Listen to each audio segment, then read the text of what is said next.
Yeah. Listen, when Harry Roseman say get him, you know we got him. You know the vibes. I know the vibes, Philly.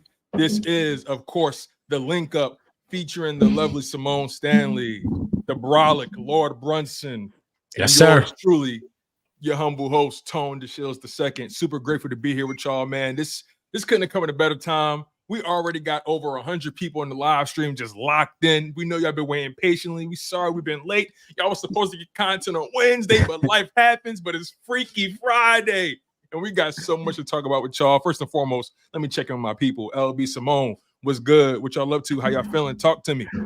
Hey, I'm feeling good. But this the thing, though, Tone. We'd have been sick if we'd have dropped it Wednesday. Because we didn't get the big news till yesterday. Right. And everything happened for a reason. We'd have been sick. See how God worked? Right. God's plan, for real. Everything for real. Oh, man. So, Symone, what's going on? What you been up to? I heard you you had a little drive from, what was it? When the news dropped, you was driving from Atlanta to North Carolina, right? Yeah. So I was driving from Atlanta to North Carolina, got the notification, had to pull over because I was only like an hour into my drive. So the drive is like 4.5 hours. So I had to pull over, do my video. Oh, y'all know how it go. Y'all know how I'm like, no, the crazy thing is I'm like, why couldn't this news just come an hour sooner? Like the timing was terrible because I had just like, but yeah, gotta do what you gotta do. I was excited. Like we knew like a wide receiver might be coming, but like nobody was throwing out Jahan Dotson. Yeah. I ain't know, bro. Where was you at? I was at an amusement park with my family. You know what I mean? We just bro, we just got out of the car, right? We just got out the car. You know, you can hear the roller coasters. The kids like, oh, let's get it. I'm like, babe, I just need a minute and a half. Just let me touch base. You know what I mean? I put that joint together, and we was at a Busch Garden. So you know, you got to hop on a little shuttle to get to the amusement park, like a little 3-minute ride. I'm doing a thumbnail on a 3-minute ride, but I made it happen, man. We got into the amusement park. I'm like, oh yes, you know. So shout out to my lady, man. She held it down for that 1 minute. You know what I mean? Well, I had to get that out. I dig it, man. It's crazy when the news dropped. I'm in the crib. I think I was the only one close to home base. And I'm in the crib, and all of a sudden it came across the wire, and I'm saying to myself, "Oh, this the type of time we on? Oh yeah, oh yeah." They know what's up. They know what time it is. And when you think about this roster, I mean, let's just call it what it is. First and foremost, let's just we could talk about it, but our eyes sometimes are stronger than anything else. I mean, just take a look at that. That's a nice little squad. You know what I'm saying? That's crazy, man. It's unbelievable. Right. It's crazy. And to think that Jahan Dotson is, I'm saying he the fifth option. Right. That's what I'm saying. You know what I mean? Maybe you know what I mean? A lot of, right. You know what I mean? A lot of people running around with this narrative right now that Jahan Dotson is supposed to come in here and reinvent the wheel or be leading the wide receiver room. No. Jahan Dotson is just supposed to be better than Quez Watkins. Exactly. That's all he got to do. That's all you got to do. That's it, man. And you know, he landed into a place where wide receivers really like him. I think AJ was quoted saying he's this generation's Julio. You know what I mean? He landed in a spot, you know what I mean, where he could learn from guys like Smitty. He could learn how to use his athleticism. I think he got a pretty solid route running tree already. But this is just ridiculous, man, because think about what was our ultimate Achilles heel on the offensive side of the ball against the Buccaneers. We was short AJ. So don't have a number 3 that could step up and that could be a compliment to what we got going on. If AJ, God forbid, get nicked up, Jahan Dotson and Smitty is way better than Smitty and Quez Watkins going into a playoff game. So very good. Yeah. Appreciate the super chat, D1922. It's almost that time. Let's go, Birds. Obviously, we love the trade. And again, Brunson, couldn't agree 1,000%. I don't know why. Like, we just need somebody to be better than Quez Watkins. Right. Like, and he's 10 times better than that. That's what I'm saying. Like, everybody's saying we being dramatic, we overhyping. They haven't lived through this wide receiver room that they see the shine with AJ and Devontae. They don't see the little things, the little Achilles heel when you don't have a reliable wide receiver 3 like we have not had. So this is a big move. Like, I'm just so glad that Howie Roseman's keeping his foot on the gas. You know what I'm saying? Because again, even without Jahan Dotson, we would have been fine. We would have been good regardless. But it's just going that extra mile, like covering all the bases, not leaving anything up to chance. That's the thing I love about Howie Roseman, and it's giving me signals that, like, yeah, we really feel like we can go in and win this year.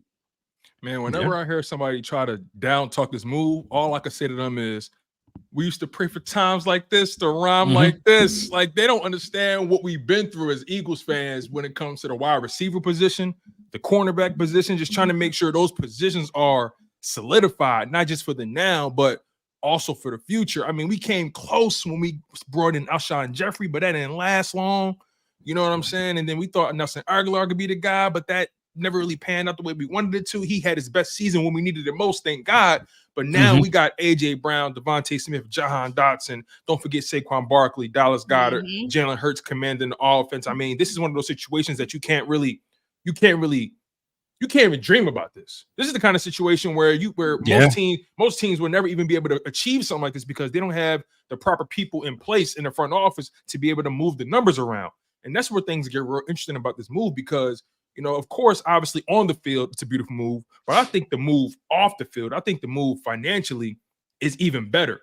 When you think about it from the perspective of you bring in a former first-round pick, a guy that's within the division, he knows the opponent, he's going to be motivated, and on top of that, he's on the rookie deal. You control his rights for an additional 2 seasons. Make it 3 seasons if you want to include the 5th-year option. I mean, this move is not just a now move.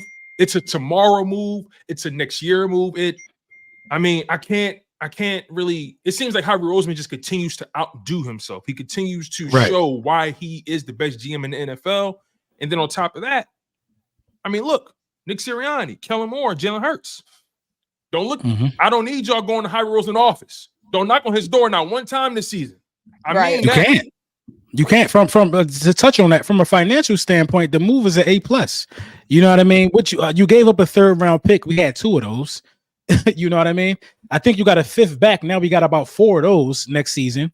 So from a financial standpoint, it just makes sense. You get a guy that you can further develop, and you get that 3 years out of him if you choose to ride the 5th-year option. But more importantly, what I think a lot of people are not talking about is you also get a guy to where you could build his resume up and trade him. You could potentially flip him for a 2nd-round pick next year. At the end of next year, you could flip him for a 2nd-round pick or something like that. So a lot of people not really looking at this in a totality in terms of, you know, a team that has a GM like Howie Roseman. They sleeping. When you hear most of the knocks on Jahan Dotson, what are they talking about? He was a second year. He was a 2nd option. No, he wasn't. You know what I mean? I had to just debunk that on Twitter. How was Jahan Dotson a 2nd option where Curtis Samuels is averaging 91.5 targets a year? The 2 years he was in Washington with Jahan Dotson, he averaged 91.5 targets. Jahan Dotson was somewhere around 70-something. And you know what Terry McLaurin brings to the table, but this is the thing. He had the 3rd least targets in that wide receiver room, but he had the most touchdowns. Make it make sense. 11 touchdowns in the last 2 seasons. The kid could play. So don't try to make it seem like he chopped liver. You want to know who else had 11 touchdowns in the last 2 seasons? Brandon Cooks. You know what I mean? While Terry McLaurin only got 9, I believe. Come on, bro. The kid is good in the red zone. That's what we need out of our wide receiver 3, to get open in them pockets and score, put points on the board. So, you know, the major knocks that I'm hearing from this is just from haters within the division. They sick. Yeah, they not sleep, bro. They sick. And like everybody brought up all them old tweets where everybody was talking about Jahan Dotson. Now all of a sudden, Jahan Dotson AG. Like we all seen what Jahan Dotson could do in the NFC East. Like it's not sleep, it's hate. Hey Symone, if Dallas would have got him, they would have had a whole party. Exactly. He automatically wide receiver 2 over there. They don't even got their wide receiver 1, and they worried about our wide receiver 3. Talk the 3. They worried about our 5th option. Meanwhile, you know what I mean? Meanwhile, they man ain't even at practice yet. They got bigger fish to fry than me worrying about some Jahan Dotson. Dotson got film cooking everybody secondary, including the Eagles, if we being real. Yeah. Facts. You know what I mean? He done put the Eagles secondary in the blender. He done got off on Dallas. He done got off on the Giants. It is what it is.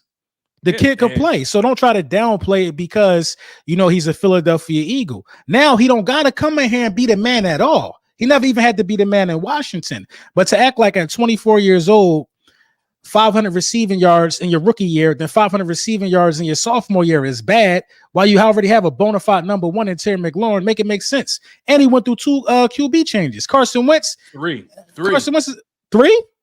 Carson. Talk about it. Carson, Tyler Heineke, and then they had Sam Howell. Right. Had two different OCs. Right. Whoever it was before that, and then they had Eric Bieniemy. When Eric Bieniemy came there, he's supposed to be this offensive guru, right? Tell me why the Commanders, their offense was so off balance. They were like top 5, top 10 in pass attempts. They were last in the league in run attempts. Their offense was so off balance. You knew what was coming when they was throwing the ball. And then on top of that, everybody's numbers took a dip when Eric Bieniemy came in there. Scary Terry numbers went down. Curtis Samuel numbers went down. Dotson numbers went down. And people forget that rookie year, he was on fire until he got hurt. So this kid can play. Now, obviously, his situation coming into Washington this season wasn't really optimal because of the simple fact that I don't think the new regime favored him too much. What I've been hearing is that he kind of came in with the mentality that okay, why do I have to compete for my job?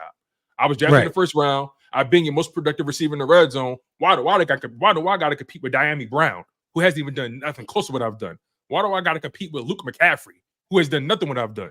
Why I got to compete with Olamide Zaccheaus? But nonetheless, competition is competition. He's now in a situation with the Philadelphia Eagles where all that competition talk is nil. You want to know why? Because what makes this situation so beautiful is that there's a clear pecking order. There's not going to be no confusion on Sundays. We're not going to hear Jahan Dotson going to Jalen Hurts. Hey, where my touches? We're not going to hear Devontae Smith going to Jalen Hurts saying where my touches. We're never going to hear AJ Brown doing that because I personally feel AJ Brown has truly evolved as a leader. And you even hear it in the way Joseph Nagata talks about him, right? Joseph Nagata said, AJ's the one that really keep me in line. AJ the one that really motivate me and put that battery in my back because sometimes I get a little too emotional. And AJ the one to tell me to bring it back in and focus on the game, focus on my technique and the fundamentals, and focus on my job. The Philadelphia Eagles are in a beautiful situation. That wide receiver room is, let's just say the trio. I said this yesterday on my live stream. This wide receiver trio is the best in the NFL. And we can go through it. We can go through every team together today. We got time. We can go through every team. And just go player by player and figure out what it is. Like, I'm tired of people coming. I heard somebody come in here and say, "Oh no, the Cincinnati Bengals." I'm like, you realize they ain't got Tyler Boyd no more, right? Right. They didn't know that. Somebody tried to say, "Oh." And I need these teams who don't got their players locked up. Don't be trying to have no debate about wide receivers when your wide receiver one ain't coming to practice. Cut the check. Bengals. I don't even want to hear you in the conversation. Jamar Chase is not at practice. CD is not at practice. So y'all don't money. Hey, this conversation about Simone, don't forget T. Higgins. Don't forget T. Higgins. He want his money too. Oh yeah. A legit comparison for best wide receiver group. I would have to say the Texans might be there. The Texans might be there if you want to talk about it. But really, are they really there? Listen, I would say it's probably the Dolphins. It's only the Dolphins and the Eagles for real. If you want to, you could probably throw in Dolphins, Eagles, Texans, and Bears. This is but underrated. Bears got that Titans rookie. too. Titans. If you look at Titans trio, is D-Hop still D-hopping? I mean, he not. I'm only gonna say the Eagles and the Dolphins because they the only two with 4 wide receivers in the top 100. They're the only two that are respected by the pairs. They're the only two with 4 wide receivers in the top 100. So to say the Eagles don't have one of the best or the best wide receiver room in the league, which they do, in my opinion, is ludicrous when the pairs say otherwise. Now, Dotson wasn't top 100, but Smitty and AJR, then you bring in a guy who got 11 touchdowns the last 2 years being the third option. I think the Eagles got it.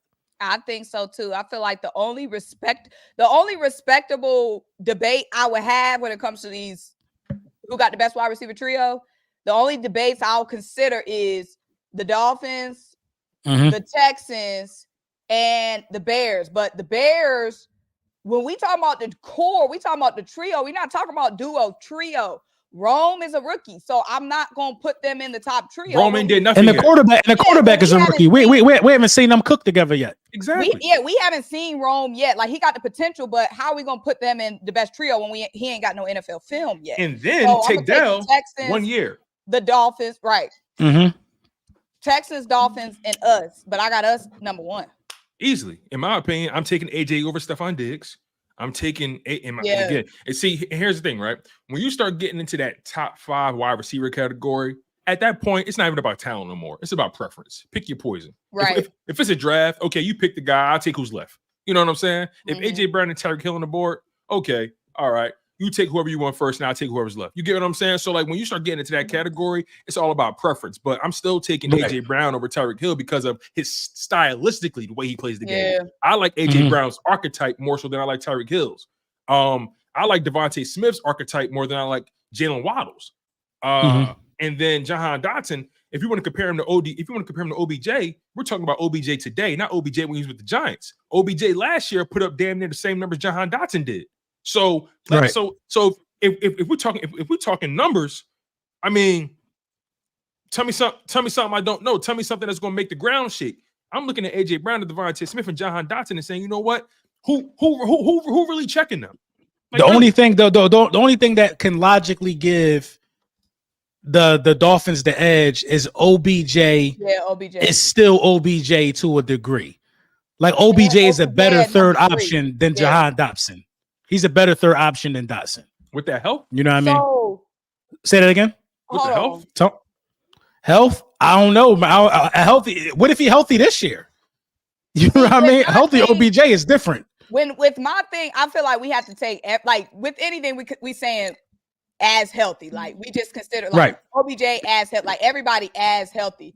But we got to get the Casper comment because Casper was like, y'all skipped over my chat. So no, we skipped it. I had it on the screen, but he had it on the screen. He said, LB, I can't send you a super chat, bro. Been trying. For a year? I've been missing the bag for a year. I gotta get that fixed, bro. I gotta get that fixed, Casper. I'm gonna get that. I'm gonna look into that today, bro. My bad, Brody. Wide receiver 3 in and of itself. Yeah, OBJ probably, when we talk about Texans, when we talk about us, Dolphins, Bears, OBJ probably the best wide receiver 3. But when it comes to the core, I'm gonna take AJ and Smitty over Tyreek and Waddle. So I'm gonna still take our core over Miami. Y'all want to know what I've been having a hard time dealing with? I ain't gonna lie, man. I'm ready to start running down. I'm running down on folks this season, man. I'm having a hard time. No. I'm really running. I'm really running down now. I'm having a hard time dealing with. Huh? What'd you say, Tone? When did you stop though? Right. When did you stop? I've been going light. I've been going light, Tone. I've been going light. I'm telling you, I've been going light. All right. But look, this the thing. I've been having a hard time dealing with people saying, "Well, who gonna get them the ball?" I hate that comment, bro. That's the worst one because there's guys that I respect in the film breakdown space that are saying this. Who gonna get him the ball? I mean, the guy that got 2 wide receivers in the top 100 gonna get him the ball. Like, let's stop acting like Jalen Hurts can't throw in 2024. It's some of the laziest analysis, reporting, whatever you want to call it. It just don't make no sense. Yeah. How can you watch the Super Bowl where he went shot for shot with Patrick Mahomes and still act like he can't throw in 2024? How can you do it? It's so lazy. It's not even a talking point no more. Show me some film saying that this man can't throw the ball. That's, you know what I mean? Show me something. That's a lazy hater take. That's somebody grasping at straws when you know we popping, when you know we fight, and you just looking for something to say. I don't even respect that take. I could even. That's just a lazy take, bro. Yeah, like, so lazy. I agree. When he was healthy, like that's not even a take. That's just because it's Cowboy, and the main thing about it is it's a lot of Cowboys fans and content creators with that taking that mindset, but they nervous, bro. They nervous. They scared. They scared. They're scared. Bro. But I'm never going to lie and say Dak Prescott can't throw the ball or Dak Prescott can't play. That would make me a liar. Dak is good. He can't play, but he can't win. And that's the truth. So I'm not a liar. If you can't win and I'm telling the truth about it, it's the truth. But to say Jalen Hurts can't throw is a flat out lie, bro. Cut it out. You saying the little boys. Why we listen to what the little boys saying? The little boy, that beef is everlasting. But what I'm gonna say is, like, if I'm having a serious conversation with somebody, yes, Dak is a solid. He's a solid dude. Like he's solid. It's hard to find a solid quarterback. Like finding a solid quarterback is extremely hard, and he's solid. But when I'm on here talking my shit, I'm gonna say who gonna give him the ball. So I'm not even mad at the little boys for saying that because Till the day Dak is gone, I'm a disrespect. They could get Patrick Mahomes. If Patrick Mahomes playing for the little boys, I'm gonna have some digs. It just come with it. It's a fact. It's true. It's true. It's just what come. And again, that's a good thing though, because they don't have nothing else to say but that. Right. That just show you. And again, y'all don't have a quarterback. They nervous. Y'all don't have a quarterback. Y'all don't have a wide receiver one. Y'all got two guys asking for money. They ain't got no future. And we steady signing folks, doing TikToks, all that shit. And y'all don't even got your quarterback straight. It's August 24th. Right. Thomas Brown caught the Nas reference. Let's get into my guy Quinton Campbell, man. Thank you for the super chat, bro. He said the offense's identity Super Bowl season was RPO. With this offense, there should be only one or two brotherly shoves for touchdowns. I ain't gonna lie, bro, because what I've been seeing from preseason, y'all, is Kellen Moore has the keen ability to just be next level in the red zone. So I agree with that take. Yeah, definitely. You know, we done really gave our raw thoughts about this move up front. I want to provide some details about the trade. So obviously the Philadelphia Eagles traded for Jahan Dotson. I'm gonna give you guys some information here. Make sure you guys continue to smash that like button. We appreciate you guys for really donating to the channel, super chat, and we appreciate all of y'all for being locked in on the content. You guys are spectacular. We have over 650 people locked in on all our channels combined. This is a movie, y'all, and we really appreciate y'all for being here. Now, and again, make sure y'all smash that like button. Keep the energy up. So, in this trade, the Philadelphia Eagles made out with Jahan Dotson and the 2025 fifth round pick, and the Commanders received the Eagles 2025 third round pick and 2 seventh round picks. When I saw that deal, I said to myself, easy money. The reason I say that is because if the Eagles do exactly what we know they're going to do, that third round pick is basically a fourth round pick. And those seventh round picks is what, back end, depending on where you got the seventh round picks from. I don't know if those picks are like flat out the Eagles or do they belong to other teams. But when I think about just what Howie Roseman gave up to get that player, and people say, damn, you give up a third rounder for a guy who's been underwhelming, I say to myself, well, if you think that's a high price, this is why I would pay that price. Mm-hmm. Not only are you bringing in a former first round pick, you're taking him within division. Secondly, you're getting him with the favorable contract. So people got to understand that when you trade for players, there's more nuance to it than just, player for player or talent for talent, right? There's so many intricacies that go into it as far as the way the contract looks, where they're getting traded to, you know what I'm saying? Like relationships with GMs, like it gets so deep. And a lot of people also like to say, well, they traded him in division. That mean they ain't worried about him. Right. Honestly, when I hear people say that, I say to myself, it's the Commanders. Like, we ain't talking about no regular franchise. Right. You're not going to try to convince me that the Commanders got ulterior motives. You're not going to try to convince me that the Commanders are just these riddlers behind the scenes. Like, I'm not buying that. I think it's the lesser of two evils, I think, Tone. I think it's the lesser of two evils because the Cowboys can afford a rookie contract. Of course. The Cowboys can afford a rookie contract, and the Cowboys would have gave up a third, especially what was going on with CeeDee Lamb. So I feel like, traded them within the division for that third round pick. I think Howie gave them an offer that they could not refuse. Howie took advantage of a very young front office. These guys are just now getting together. Very good point. You know what I mean? And I that's what make it a bonehead play on their part to me, to do it within the division. That's what make it a bonehead play to me. Yeah, I agree. I love the move. Just going through some numbers. Last season, through 17 games, Dotson put up 49 catches on 83 targets, 518 receiving yards, averaged almost 11 yards a catch, and 4 touchdowns as the number 3 in Washington. And then the year before, he pretty much put up similar numbers. And I know earlier we talked about his ability to run the route tree. I do want to show you guys something very interesting, and I want to give this man credit. His name is Louis Diabasi from Locked On Eagles. He showed me a graphic about Jahan Dotson's ability to win in various route combinations and various route concepts, and I want y'all to just take a look at this. So, as you can see right here, this is Jahan Dotson's success by route in 2022.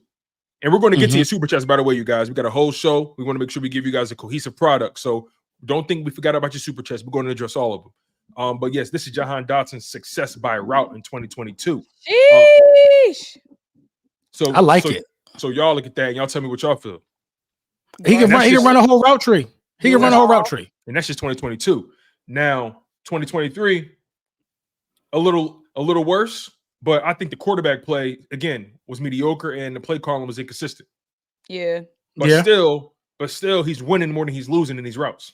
And this is a wide receiver 3 who got the route tree about 80% covered.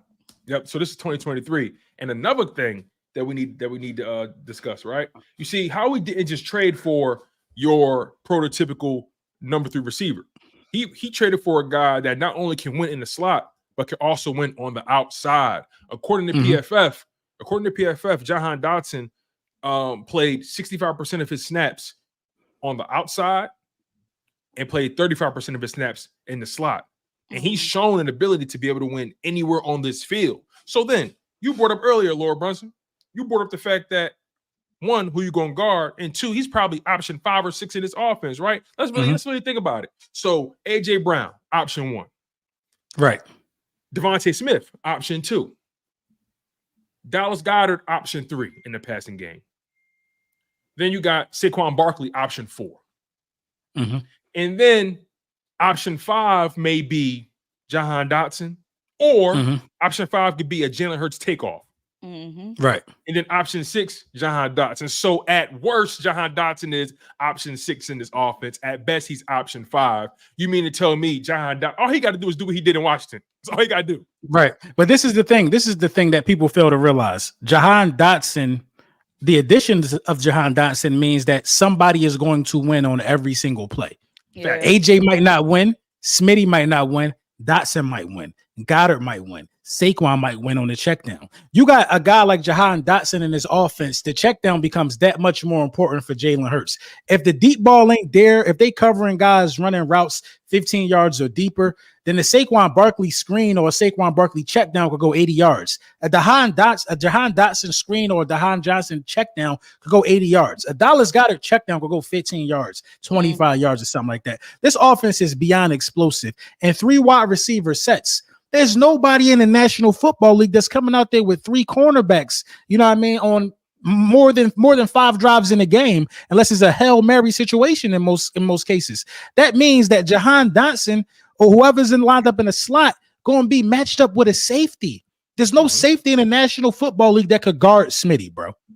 There's no safety in the National Football League that could guard Jahan Dotson. Like, this offense should literally be unstoppable on some Sundays. You can't play. They should literally be unstoppable some Sundays. Jalen Hurts is a lock for 4,000 passing yards. You can't play man-to-man, Symone. You can't blitz him, Symone. What they going to do, Symone? They're going to blitz. Yeah, they're going to try. They're going to try to blitz. Their only option is the blitz. They're going to get cooked and all up and down the field. Jalen already got the blitz down. He been talking to Wink, so right. Your only option for real, like the narrative that he can't read defenses, that's going to get you cooked. But I guess you could try that to confuse him with his zone or something like that. Then the check down going to be there. If you blitz, you're done because you're leaving Smitty or AJ on a 9 route. You know what I'm saying? You're done. How do you? I just want to see. Right. I just want to see what the game plan is. How do you game plan? I don't know. I don't know. All 3 receivers can line up anywhere on the football field. The Packers are going to come out blitzing on September 6th. I guarantee you that. They have no choice because there's no film to say, how do I guard these guys yet? Yeah. I'm excited. They have no choice. The Packers going to try to play keep away. I'm feeling much more like that move got me so much more excited for week 1 against the Packers. And honestly, week 2, because we see what the Falcons been doing. Like, added their little pieces. So Falcons trying to be taken serious this year, and I respect it. I respect it. I like what they're doing. I like what they're doing. I kind of do. I like it for them. I do. Kurt look good. You know who I like it for? I like it for Kyle Pitts.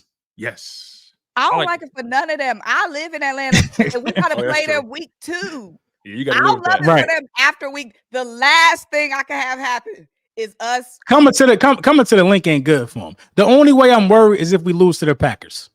I'm worried if we lose to the Packers because I do not want to start 0-2. You know what I mean? I'm worried for the Packers. But let me tell you, you worry, I'm losing sleep because I'm going to both of those games. And if I go to 2 games to start the season and I start off, do you know how sick I'm sick? You're gonna be sick if you come back from Brazil after the L. You're gonna be sick. That alone. Coming back from Brazil after the L, and that puts so much more pressure on I won't even be able to have fun at the Falcons game because I'm gonna be scared. Because I'm gonna be like, right. I'm gonna be at the Falcons game, but yeah, that's gonna be lit, bro. No, I gotta. We have to beat the Pack. We can't start off 0-1. We can't. We can't. Not. Like I don't see why we don't beat them. To be quite honest with you, I mean, look, a lot of this will be the only way. This will be the only way that we can lose to the Packers if we can't stop the run. They're just not going to give us the ball for enough time for us to get in a rhythm and be effective with all of our new weapons. If we cannot stop Josh Jacobs, it's going to be a long day for us. Yeah, they got right. That's what I'm saying. We have to shut down the run. I don't believe in this Jordan Love thing. I ain't gonna lie to y'all, bro. I'm so glad you said that. I don't believe it. I'm so glad you said that. You want me to tell you why? I don't believe it, Tone. Because here's the thing. I'm not like I watched him play, right? Right. He could play.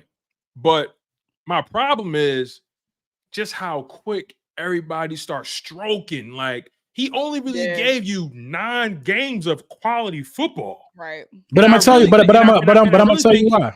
I think it was that Dallas game that did it. That Dallas game pushed them over the top. But here's my retort to that. Everybody smack on Dallas in the playoffs. What are we talking about? That's true. Everybody smack on Dallas in the playoffs. No, but I think Jordan Love was going into like his 5th year or something like that. What was his situation? Like he was up to get paid, right? But they paid him twice actually. They gave him an extra 2 years and then they gave him the full-blown contract this offseason, right? But the way all I know is this: Jordan Love don't have a rough season.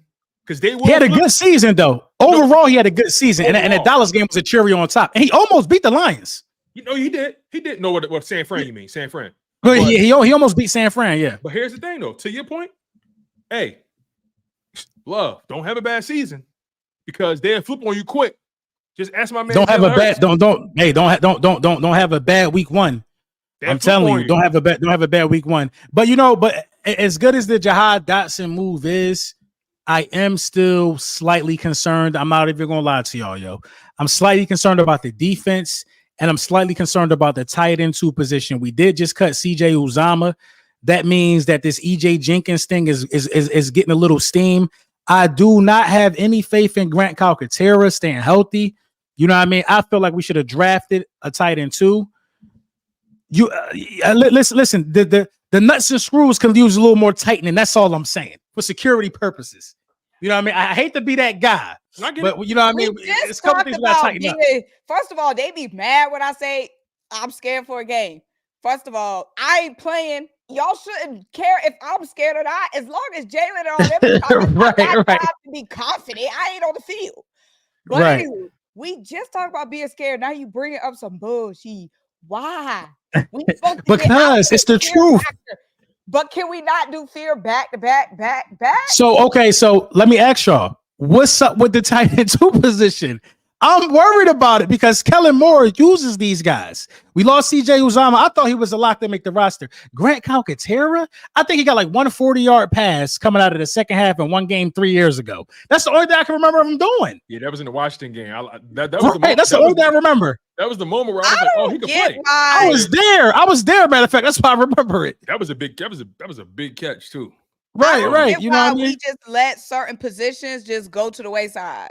Like we've known for a little while now, we need better depth behind Dallas Goedert. Like, why do we just not address that? Like, so was tight end? Well, was wide receiver 3 a bigger concern than tight end 2 and edge rusher in your opinion? I love the Dotson move. I ain't gonna lie. I'll be honest with you. The draft, we were supposed to address the tight end. Like, I thought we was all on the same page that we needed to address that in the draft. I thought they was going to. I think we all had that same mindset. Yeah. After the draft, though, once we got Anais and Johnny, I feel like we thought in Paris. Mm-hmm. I feel like we thought we were going to be good at wide receiver 3, and then tight end would have been our only real concern on offense. But then once we got in them games and we started seeing who was it and who wasn't it, then they both became a concern. And I think Paris might get cut now. Might get cut. Paris is done. It's over for that. It's over for that. It's over for that. And we're gonna get into our 53 man prediction for sure. But hear me out on this, right? I'm gonna be honest with you. I'm not worried about tight end 2. I'm really not. Listen, hear me out. When I hear people talk about it, I say to myself, is that really what we worried about? Because look, think about last year, right? Tight end 2 definitely showed its ugly head when Dallas Goedert got hurt, right? And we were asking ourselves, damn, like who gonna really fill that void? And you saw how the offense didn't really function to the fullest of its potential without Dallas Goedert, right? Yeah. But don't you think that wouldn't have been as bad if Quez Watkins was actually a player?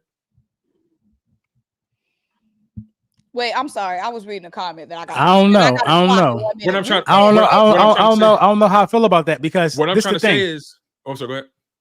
This is the thing, how I feel about that, because when you take Dallas Goedert, who was behind him? Stoll, I think. Jack Stoll. Yeah. Jack Stoll is more of a blocker than a pass catcher. Jack Stoll is just an extension of the offensive line for real. Yeah, right. He could catch because he's a tight end, but his route tree ain't like Dallas Goedert. So if Dallas Goedert missing a game, you got a guy who can't even run the same plays for real. Jack Stoll's main objective is extra protection. So I don't think Quez Watkins would have helped because you're taking a whole route off the field. Now he would have helped if he would have been able to win his routes. I take that back. But that's my point. So my point is like because we noticed how the offense lost a little bit of its giddy up when Dallas Goedert left. AJ Brown and Smitty still did their thing, but you noticed that Hurts was leaning strictly on AJ and Devontae only. 2 options. Right. Now you add in Jahan Dotson to this situation.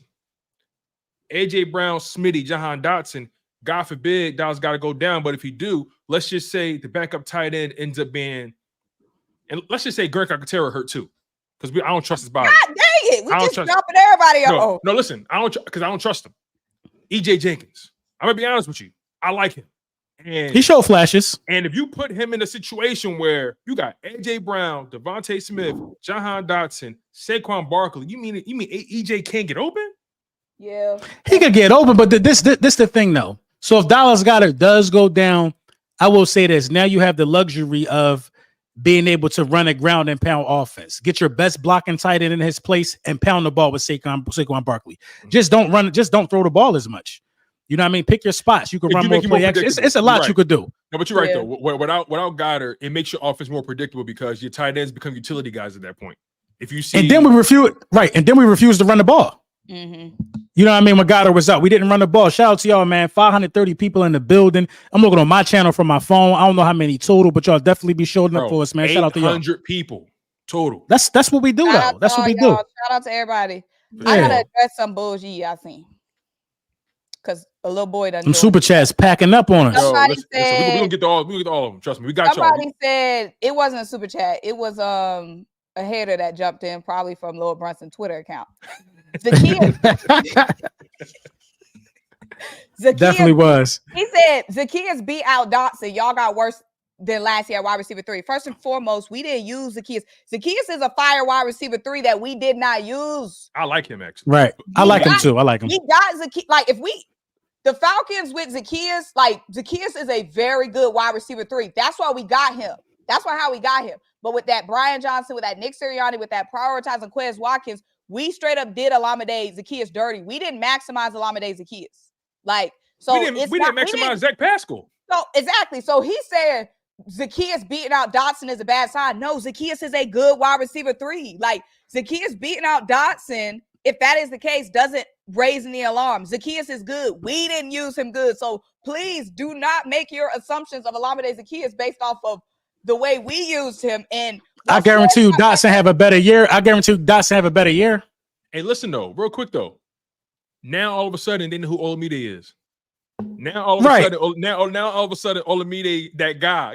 Olamide, don't do him. Olamide is that's what I'm saying. Olamide, I was lit. I was just as lit when we signed Olamide Zacchaeus as I was when we signed Dotson, because again, I live in Atlanta. I've seen Olamide every week in Atlanta.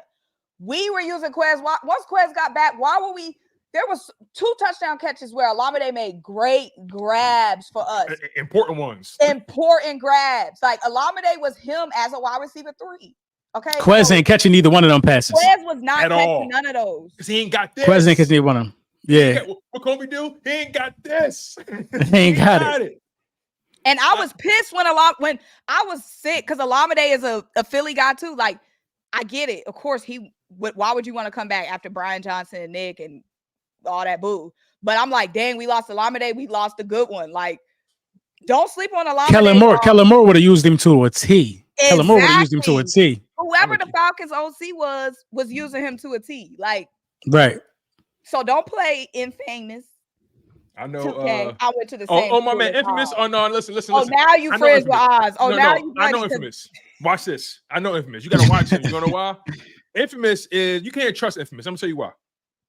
Infamous, when I first started making content, and Infamous know I got love for him because he been supporting me from the beginning.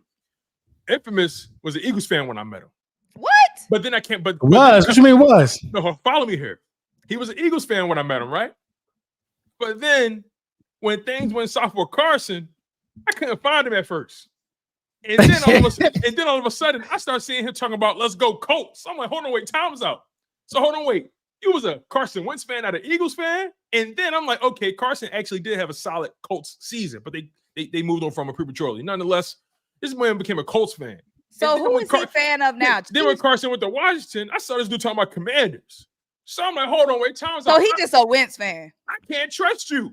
I can't trust your opinion. I can't trust your analysis. I bet you ain't no Chiefs fan. I bet you either he not a Chiefs fan or he having the best time of his life. We back to back. We bought the 3-peat. No, you know what he's saying? He's saying I'm a Jaden Daniels fan now. I ain't mad at him. I ain't mad at listen. He put it out there on the front. I wish them Cowboys fans was like that because a lot of them are Dak fans. You think so? Oh, a lot of the content creators. They Dak fans. They Dak fans. I'm not even trying to be. But the fan base don't like Dak though. For real. I'm telling you the truth. This is how you know if you still are living and dying behind that franchise, knowing they ain't done nothing in 30 years, and you saying Dak deserve his money. If you saying Dak deserve his money and Jerry Jones should pay his money, you're a Dak fan.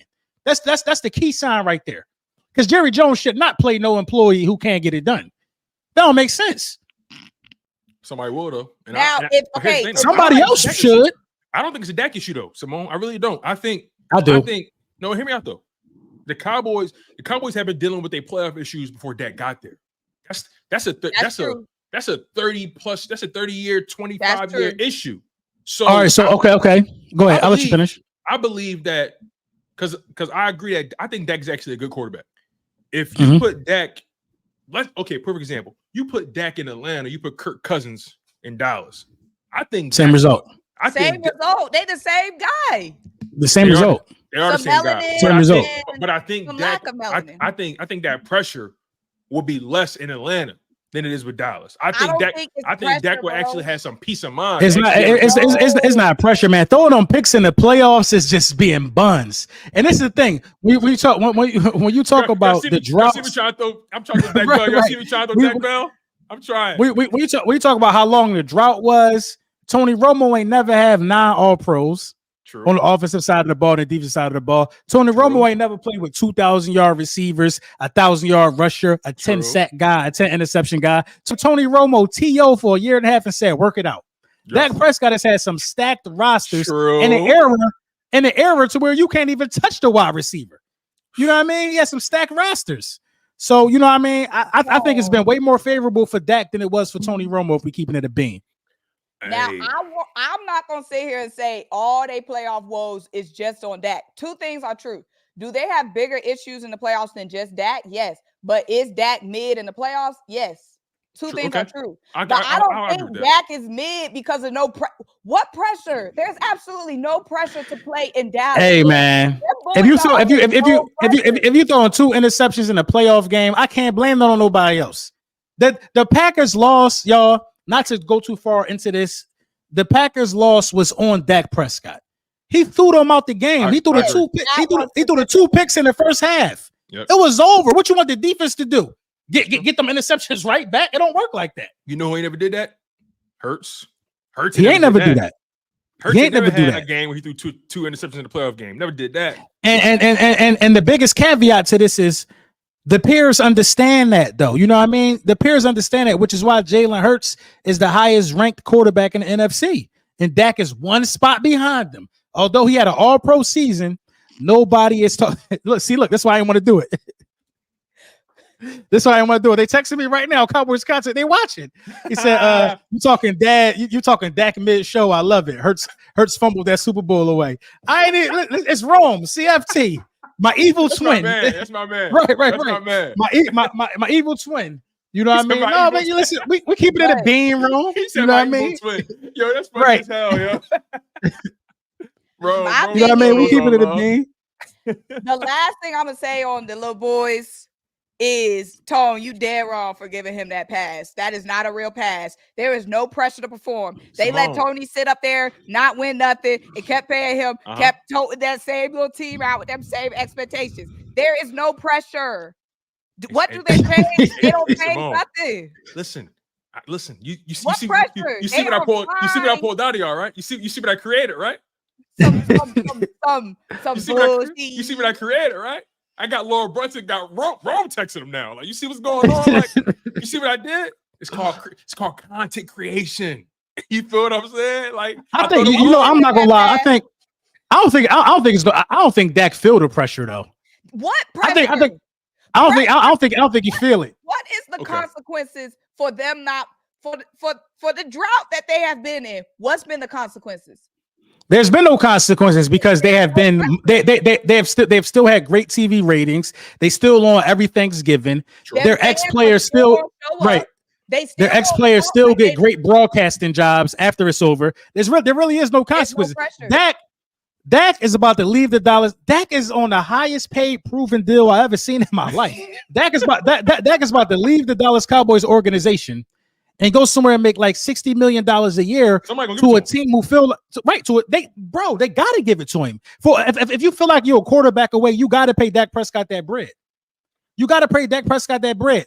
I don't know what's up with that front office, to be honest. You know what I mean? I have no idea, man. They have completely missed the window of sheer dominance, bro. If you ask me, they missed the window of sheer dominance. They have. But hey, man. And on top of that, they haven't really done a good job in really filling out this roster. And a lot of teams are going to have to make a lot of tough decisions, come cut down day. And I want to really. Rome just texted me. He said Dak is not leaving. Y'all praying he leave, bro. We praying to stay. Listen, Rome. I want him to stay there. Rome. I'm Dak's biggest fan. If Dak leaves, fan club. If Dak leave, Rome, my lunchtime with the bullies might not be that lit. It might go down a little bit. I need Dak to leave. If Dak leaves, y'all got hope. Who gonna make fun of in the whip? That's what I'm saying. But let me ask you this, right? Again, the Cowboys they haven't really done a good job in really building this roster. You can't really take them serious right now. But when you look at the Philadelphia Eagles and what they've done throughout the offseason, and now they're forced to make some tough decisions.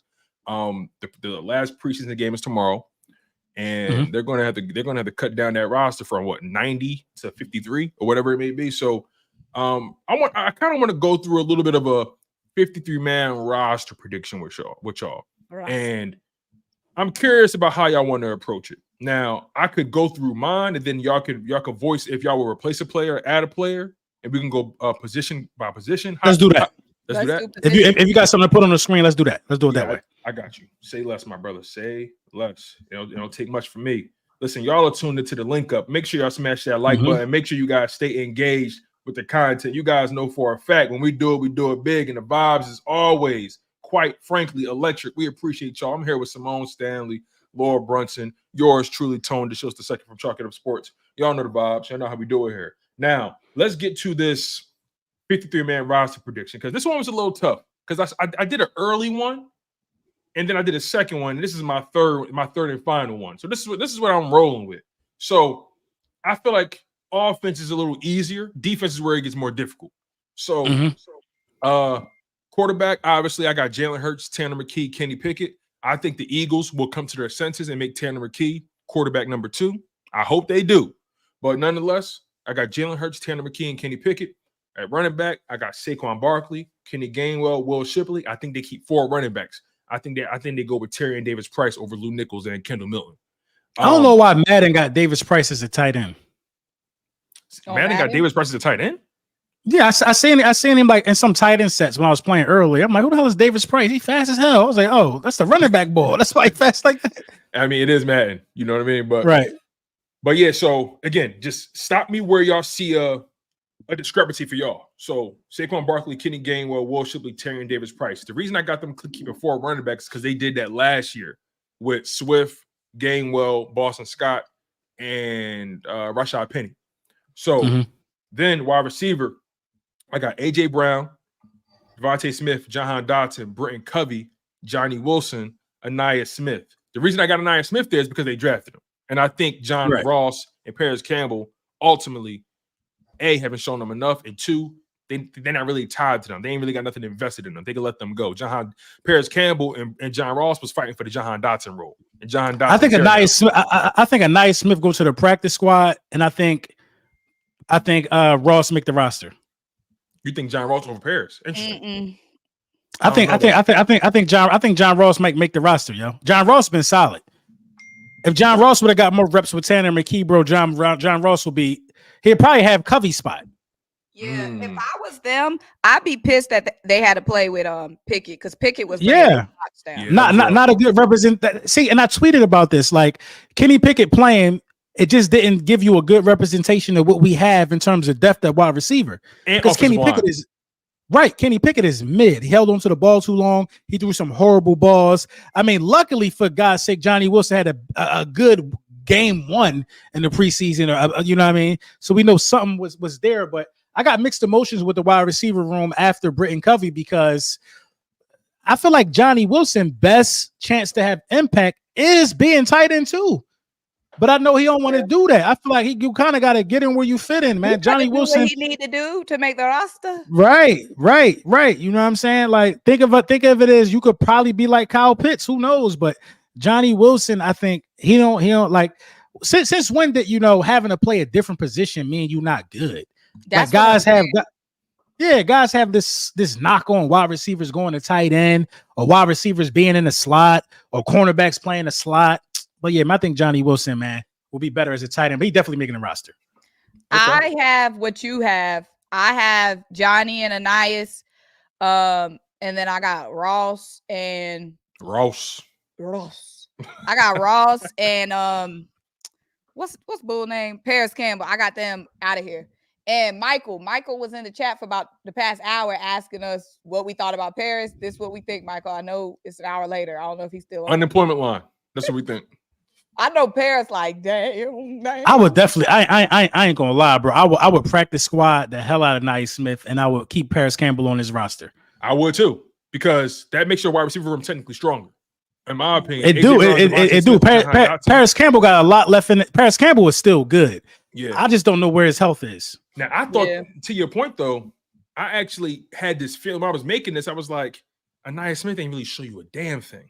So, is there a chance they may practice squad him and then bring? If they do, what's the wide receiver? Who's the wide receiver that I would take? I would take Paris because I feel like Paris has had a better training camp than John Ross, even though he did get hurt on the back end. So maybe that is the situation. You never know. The Eagles are slick with it. They might put Anaya Smith on IR. You never know. 2 years later, we go get hit with a little NFL Rico talking about some violation 2 years ago. Yo, what's this on the IR? Now people talking about the NFL Rico. Ever since that Jahan Dotson trade, everybody talking about the NFL Rico. Yeah, that's what Wale tweeted that. Don't let Wale gas y'all up, all right? Don't let Wale gas y'all. We legal over here. You know what I mean? Ain't no money laundering. You know, ain't no player laundering. Rather, you feel me? So, all right, Anaya Smith, you got him going to the practice squad. You got Paris Campbell taking that spot. Yeah. Okay. Fair enough. I think that's reasonable. Tight end. Dallas Goedert, Greg Cacatera, EJ Jenkins. I think they only go with 3 this year. Yeah, agree with that. I like it. But like who can EJ Jenkins block? I gotta look at some EJ Jenkins film because that makes a difference in his tight end room. He a big dude. Just throw your body in front of him, man. But as opposed to who? Because who else even been showing anything besides EJ? That's what I'm saying. The biggest disappointment. Option? The biggest disappointment in that room was CJ Uzomah. I thought he would give you way more than what he did. He's old though. Yeah, I wasn't disappointed because he 34? Yeah, he old. Yeah. I don't know. It's a good question. I don't know. He's old, but I know he in his 30s. But I thought at the very least he would give you some sort of veteran reliability in terms of just being able to block. Like what was the guy we always kept around? Rodgers. Yeah, I thought he would give you something like that. That's what I was thinking about. What's the boy name? For some reason, I wasn't expecting nothing from CJ. Fair enough. I don't think he did anything the year before we got him. No, he didn't. He didn't do anything. Going to the offensive line. Jordan Mailata, Landon Dickerson, Cam Jurgens, Mekhi Becton, Lane Johnson. Now, this is where it gets interesting because I think they are going to keep 10 offensive linemen. I think they're going to do everything in their power to keep their guys because they know people poach the Eagles when it comes to the offensive linemen in the practice squad. I think they go with Tyler Steen. His versatility between right guard and right tackle. I think they go with Trevor Keegan. He's had a very good training camp, very good summer at left guard.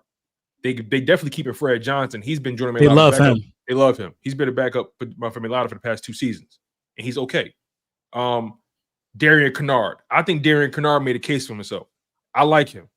I like him at right tackle. I agree. And then Dylan McMahon, the rookie. Now, I would have chose Brett Toth, but Brett Toth has not had a good summer. He did not have a good training. He did not have a good preseason game. He did not look good at all. Yeah, so, McMahon be out here playing all the snaps in preseason. So that's my man for NC State. I like him. So I think the Eagles keep 2 rookies as backups, Trevor Keegan and Dylan McMahon. So that's my offensive lineman. So you think Tooth goes to the practice squad? Yeah, I think he does. Yeah, Brett Toth is just too inconsistent, and Dylan McMahon he really impressed me these past couple preseason games, and I'm pretty sure he's gonna play tonight or play tomorrow night. So anybody y'all swap out? Anybody y'all unsure about? No, I like that actually. No, somebody said what happened to Hennessy. You don't see him on the roster. You know what happened. If you don't see him on the roster, then he was a center too, right, Matt Hennessy? Yeah, he was a tweener. He would play guard and center, but I didn't really like what I saw in that Patriots game. And the thing, it's really not a lot from. It's not a lot. It's not no room for him really for a tweener because Landon Dickerson is a tweener. If it came down to it, you know what I mean? Facts.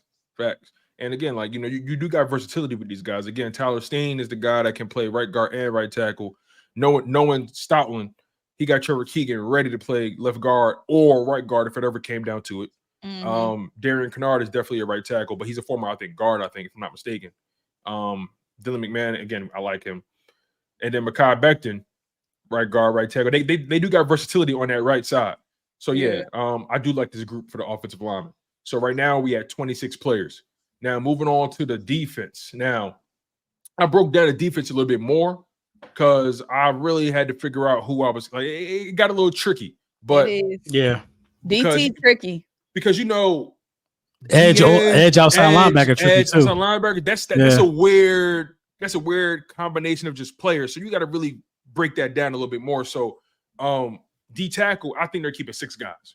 I think they're going Jalen Carter, Jordan Davis, Milton Williams, Moro Ojomo, Thomas Booker, Marlon Tuipulotu. Now, before somebody argue about Marlon T is the only true nose tackle outside of Jordan Davis on his roster. I think that's his value right there. I think Marlon T, a dog. I think like Marlon on the bubble though. I would agree with that. He on the bubble. I would agree with that. I think Booker ain't making it. Really? But Booker had a nice game against the Patriots. He had I believe it was on the Patriots' final drive or one of their final drives. I remember. Had the sack. Yeah. And then right after that play, blew up the interior, and then I believe caused the fumble. Not the fumble, but he allowed the other edge guy, the other DT, to come around and get the Terrell Lewis. So Thomas Booker got the sack on the previous play, and then he followed that up. He followed that up on 3rd down, collapsing the interior of the offensive line, and then Terrell Lewis was able to come around and get the sack. And so I feel like got it on the second. So I don't know who not gonna make it. I just don't think they're keeping 6 defensive tackles though. Marlon T, because Booker been looking better than Marlon. I would agree with that. I don't think they keep it 6. I think Booker going to the practice squad. I think this year Brandon Graham gonna play a little D tackle too. So I think Brandon Graham gonna get some D tackle snaps. So I think they're gonna keep 6. One of them guys going to the practice squad. Okay, so you think they keep it 5, not 6? I think they're gonna keep 5. Okay. I think Booker is going to end up going to the practice squad because Marlon T got some good regular season tape. He does. He does. Yeah, he got some good regular season tape. He might have struggled in camp, but he got some good regular season tape. He played a lot last year. Yeah, and then It Moral gonna Jumbo get is obviously he been sticky. It gonna get sticky. For sure. Yeah, for sure. Moral Jumbo, he's been like the man in the D tackle room. Everybody been talking about him. Milton Williams. Yeah, but they're saying he's violent. Yeah, so I'm looking forward to seeing what he could do. Let's move I think on to Marlon. I think Booker and Gabe Hall going to the practice squad. Interesting. If they do keep 6, it's going to be a battle between those two. Right. I agree. But if they keep 5, then Thomas Somebody Booker gonna definitely snatch gone. Booker right up. That's what I think. Moving on to the edge and the outside and the off-ball linebacker, right? So I got Josh Sweat, Bryce Huff, Brandon Graham, Nolan Smith, Jalen Hunt, Patrick Johnson. I think the Eagles really like Patrick Johnson. Yeah. And I like Patrick Johnson. I think he makes his roster. I think he does. I like that list. Yeah, that's solid. That's as solid as it get. Okay. Now, middle linebacker. I think this is a given as well. A given. Where Ben? The reason I say given is because practice squad for Ben. Who? Oh, because you had that extra offensive lineman. I had Ben Bissumer. Yeah. So I got Ben Bissumer making the practice squad, but I think Devin White, Zach Ball, Nakobe Dean, Jeremiah Trotter Jr. I think they like those guys. And the base formation for the Eagles is 3-4. So they're gonna have two interior linebackers. I had one less lineman, I think, and then I had 5 linebackers. I had Ben Van Summerman on the roster, and I think I had one less offensive lineman. So that's okay. Why that's different. Got it. Now the D backs. You know how sticky it gets. Right, Darius Slay, sticky. Quinyon Mitchell, Isaiah Rodgers, Kelee Ringo, Cooper DeJean, CJ Reed Blankenship, Avonte Maddox. What's your thoughts on that? Who's outside? Who do we leave out? Tristan McCullum. I had Tristan McCullum on, and I think I had Maddox. No, I don't know. I think that interception. That keep Maddox around. Yeah. That interception was huge. Yes, it was huge. And we know, and he did it from like a safety alignment, which is even huger. Exactly. We know, there's no question about what we know. Maddox is one of them. Like, we know Maddox makes plays. We know he's one of them ones when he's healthy. It's just the durability. That's just the biggest thing. He could play. He's smart. He can play. We know he can play. We know he's smart. He one of the best slots when he available. I think the biggest issue though is he gonna be available? Because we see grind time is right. I forgot about Eli. I forgot about Eli Ricks. We can't keep it. Where's Eli? Whose spot is practice squad? Practice squad for Eli Ricks. Kadeem Stearns going to the practice squad. Yeah, I would like to keep Ricks. We all would like to keep Ricks. Who we gonna kick out? Here's the thing, right? To your point, Symone, like you said earlier, like you had 9 offensive linemen. I had 10. So people got to understand when you add and take away from these different position groups, it makes it harder to fill out the roster in other places, right? So again, like I started on offense, and if I probably started on the defensive side, I probably would have got Eli Ricks on that roster. But I started from the offensive side, and again, it's not easy and it's difficult because you could really come up with many reasons why to keep a lot of players on this roster, right? Oh, hold on, somebody else made a good point. Sidney Brown not on here. Pup-less, he's cool. Pup-less. Sidney Brown on the don't count towards the roster. He on the pup list. So what's gonna happen? So what's gonna happen when it's time to elevate him? Who you gonna move off? I think what's going to happen is they're going to look at one of them running backs. I think they're going to look at either one of them running backs or look at one of them D tackles. They're going to look at one of them running backs if they keep 6, or they're going to look at one of the it's either going to be one of the could it be one of the offensive linemen? Yeah. So he not so you don't think he's coming back to week 4, Sidney Brown? So the pup list keeps you off the grass for 4 weeks straight. So that's automatic. Right. And then we got the week 5 bye week. So we're not gonna see Sidney Brown until week 6 if he even touches grass. That's when he'll be activated. But I think he does get elevated to the roster. And to your point, that's a good question. I don't know who to take off this roster. But that's one of them situations where we'll know by week 5. Somebody's gonna be underperforming it could be any one of these positions where somebody could be underperforming and Sidney gonna take that spot. Or I hate to say it, the decision could be easy. Somebody might end up getting hurt. Yeah, one of those know what I two mean? things. Yeah. But That's a very good point. I do think, since we're talking about Eli Ricks and where's Eli Ricks, I do think we probably starting out the season are going to keep that 10th offensive lineman because we've had so many injuries on the offensive line during camp and all that. It makes sense to keep the extra. We have a plethora of DBs that's good. We got too many good DBs in a good way. So I think that we're going to go that one less DB or that one less defensive position and add that extra offensive lineman. And another Right, thing, and also another thing that's keeping Avonte Maddox safe is the Sidney Brown situation, and to add to it, he's making plays. So, yeah, and another thing is another reason why I only kept I kept 9 DBs. Some of these guys are multiple, right? Like Avonte Maddox, multiple, could play the slot, could also play safety if you need him to. Cooper DeJean can play the slot, can play outside. I think Cooper can also play a little safety if you really came down to it. And then CJ he's a safety, but we know he's a former nickel, so CJ can give you nickel play and safety play. Quinyon Mitchell, multiple, can give you outside corner play and slot play. So we got about 4. We got about 4 DBs that I think is going to makes the roster. That's multiple. Avonte Maddox, CJ Cooper DeJean, Quinyon Mitchell. That's not a bad room. In my opinion, I think that room is quality and not quantity. I think so too. I'm laughing because my mom was just in the background and she talking about something y'all said that last year. She's such a hater, bro. No. Listen, man, my girl was a hater, man. My girl bought all my Eagles gear for real. You know what I mean? She was on Fanatics. Oh, that look nice, cool. Appreciate it. You know, I get to throw my shit on. You know what I'm saying? Right. Bro, she be like, I ain't buying no more stuff because y'all started hot last year. Then y'all was just bad. You had to make them videos. I'm like, hey man, she said you had to make them videos. Right, man. Just get the gear, man. Oh my God. See, my wife, she was in the trenches with me, man, last year when that stuff went down, man. She saw me sweat.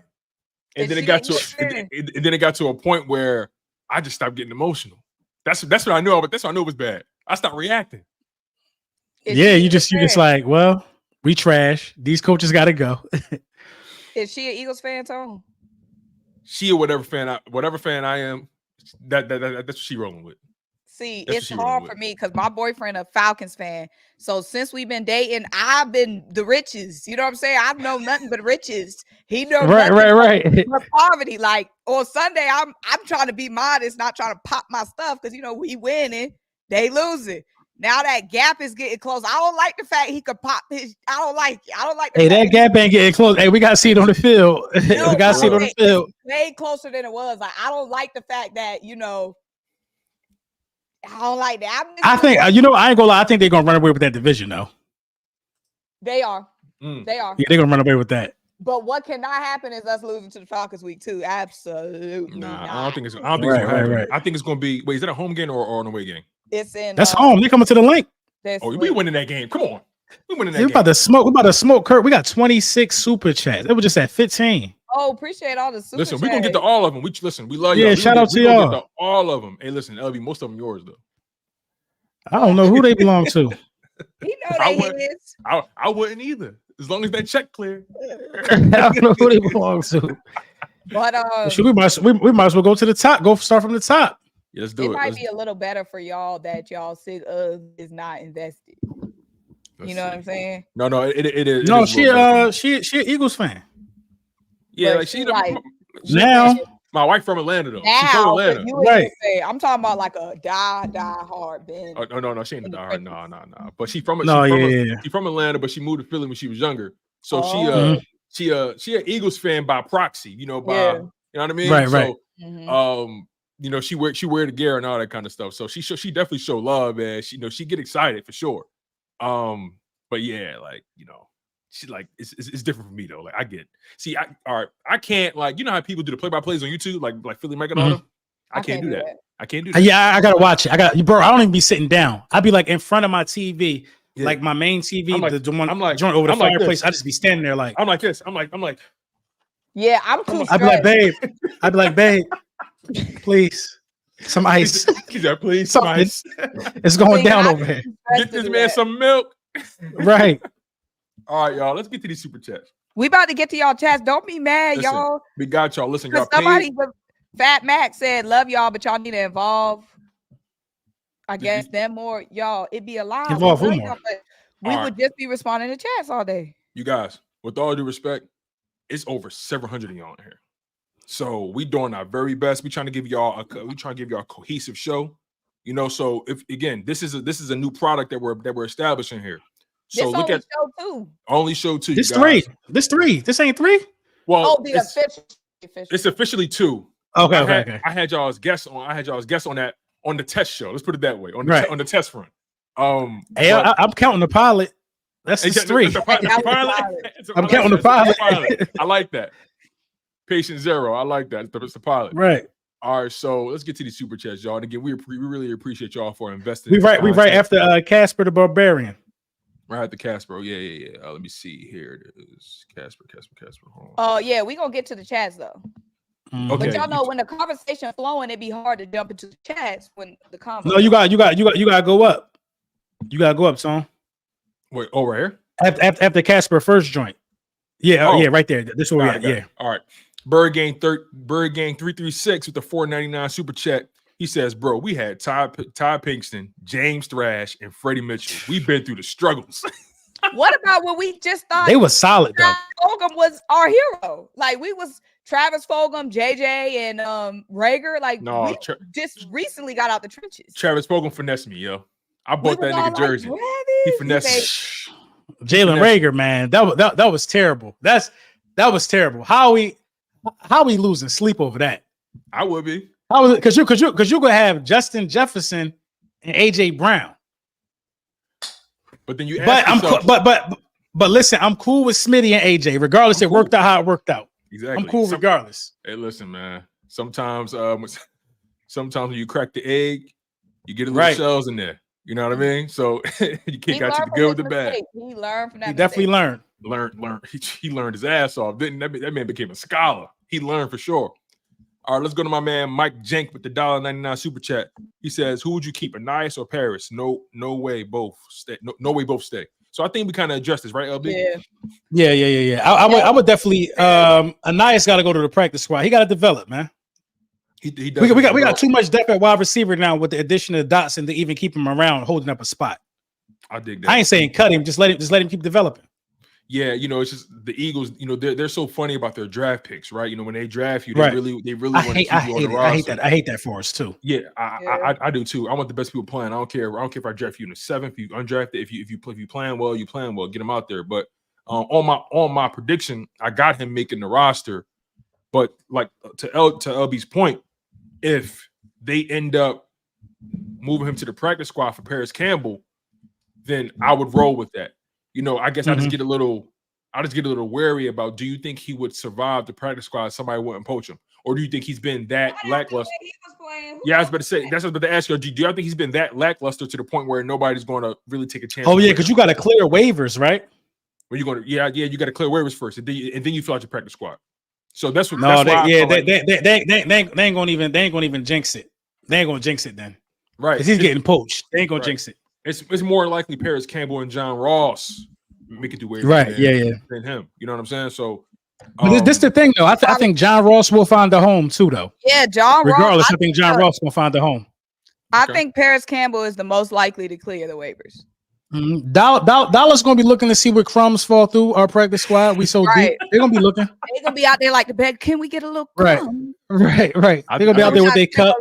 We got some of them practice squad players for us. Can I get a little practice squad? You got some of the practice squad players. You know what's so crazy? One of these Cowboys fans yesterday tried to really go back and forth with me about Jahan Dotson saying he ain't Jalen Tolbert. I'm like, hold on, time's out. You mean Jalen Tolbert, the boy that was drafted in the same draft class as Jahan Dotson and hasn't even put up 200 yards in a single season yet? That Jalen Tolbert, is that who you talking about? They'll say anything. You know what I mean? This the one. This the one right here. This the one. This one he had the number 2 jersey. I had this for a minute. This the one right here. This one all the yak going in this one this year, y'all. Every win. Oh man, Hey, listen, all I know is that camera tough, man. Every time you put something close, that depth of field kick in. I like that. Right, that is This a nice. this the Super Bowl one.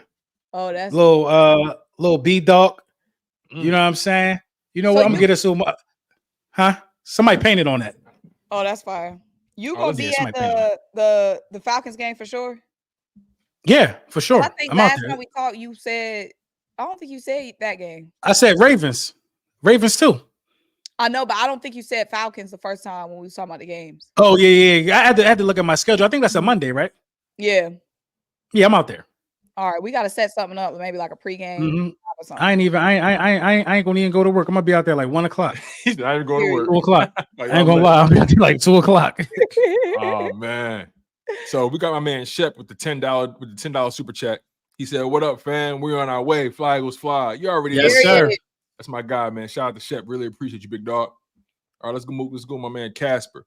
He says Miami can't play in cold weather though. It's a fact. Facts. Right. It's a fact. Tua can't. That's why I roll with my guys. AJ Right. Brown. That's a Buffalo out there. You feel what I'm saying? Devontae Smith. Kangaroo Jack. Stop playing with him. Right.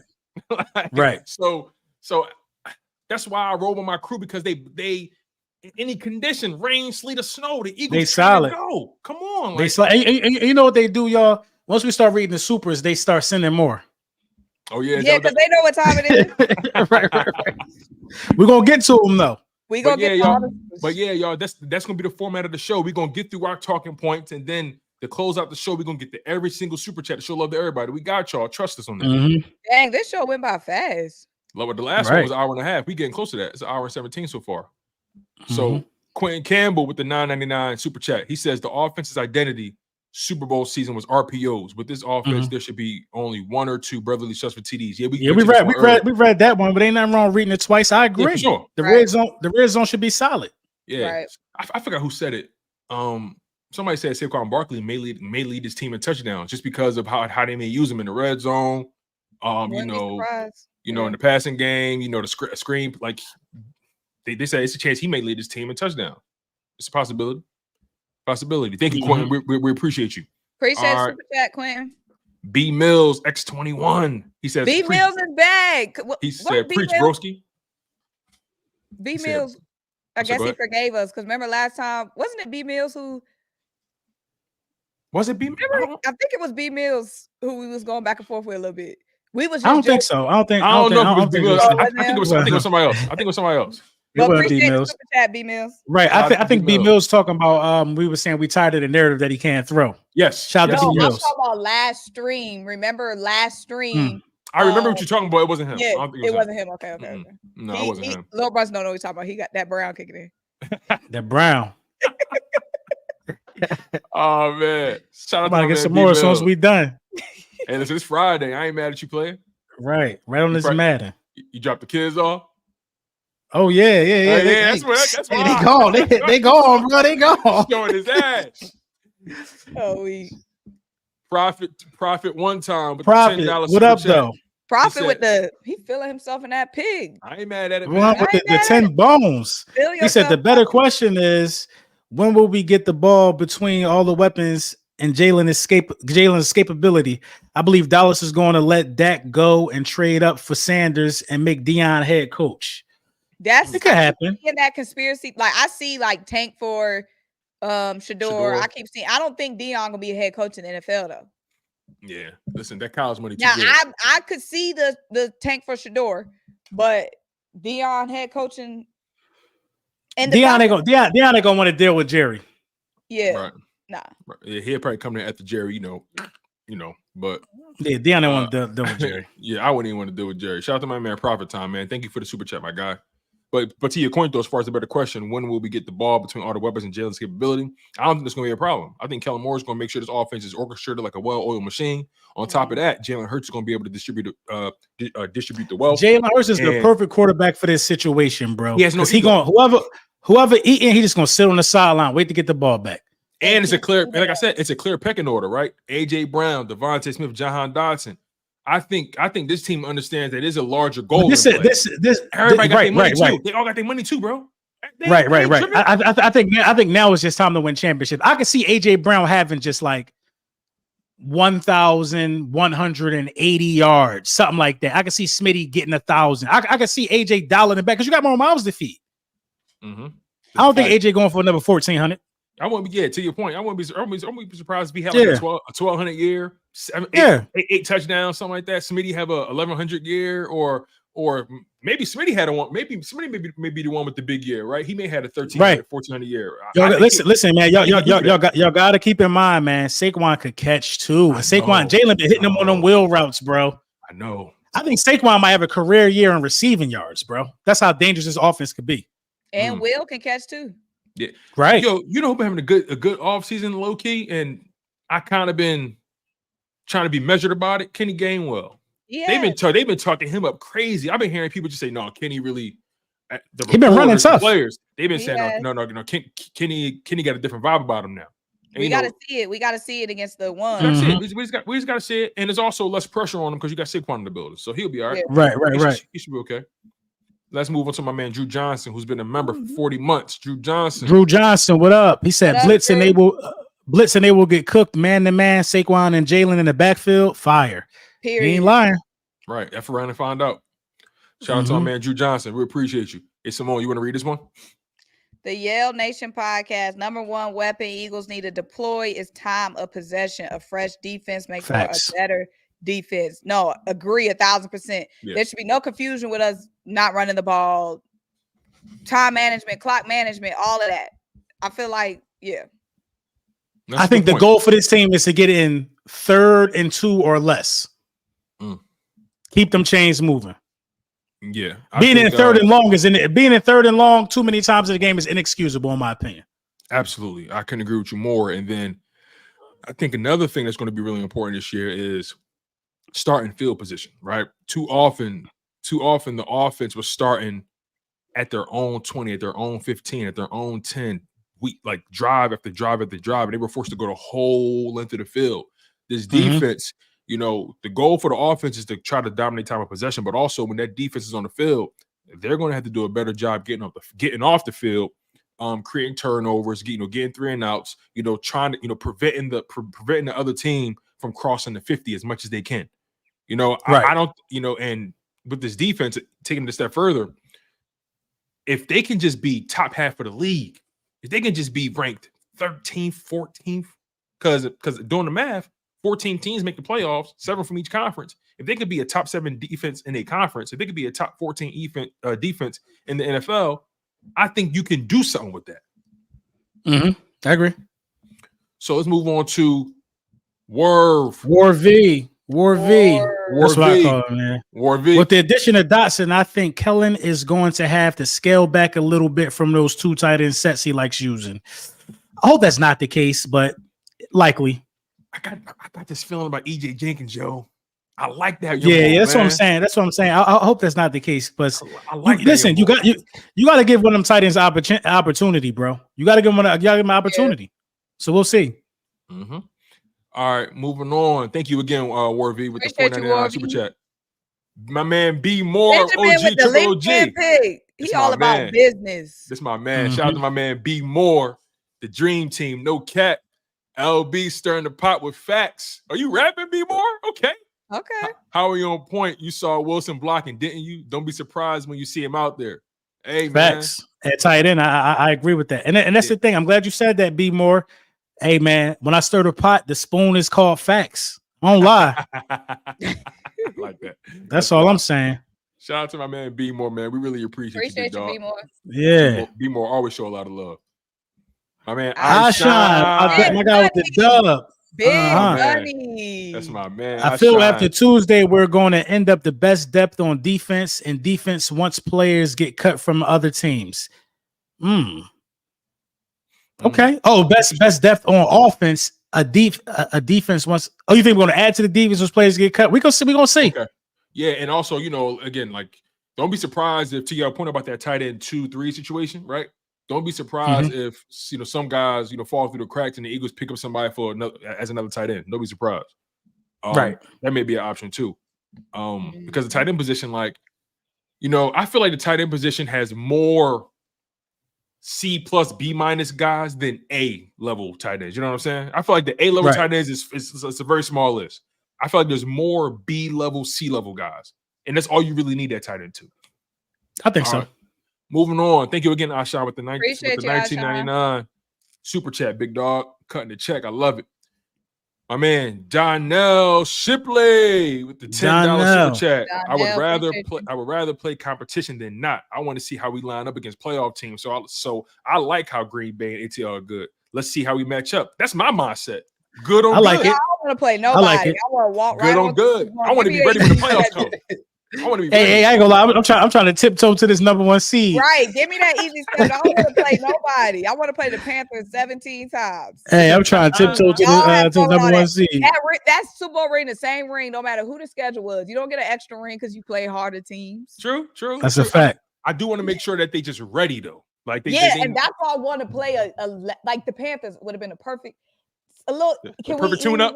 Perfect tune up, huh? Yeah, we need to tune up. Shout out to my man Shipley. We just go out there and look explosive against somebody so everybody can be scared next week.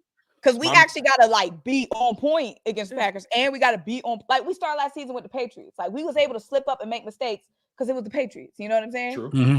Like we can't be on no drama. I get it. But appreciate the super chat. Eagles Playbook podcast. Okay, you got the Kelly. Shout out to my man. It's my we got guy. the AK jersey on, feeling it. $4.99. I'm worried about our defensive line. Oh, here y'all go. I wasn't high on Nolan coming out the draft. LB, bro, I can't send. Oh, we got this. I can't send super chat on your channel. I don't know why. Appreciate the bro. Super chat, I ain't get you out of here too, bro. I ain't send you to the Essence, did I? I gotta get you. I'm gonna fix it, bro. I'm gonna fix it. Because he said he don't know why. Oh, you don't know why? Okay, I gotta look up the kinks, man. I don't know what that's about. I'm gonna get on there, man. Yeah, that is weird. I'm not worried about the D line though. Everybody gonna do it. You know what? I ain't even talk about Nolan. I've been getting a lot of heat, y'all, the last week. How I feel about Nolan. I'm with you though. A lot of heat.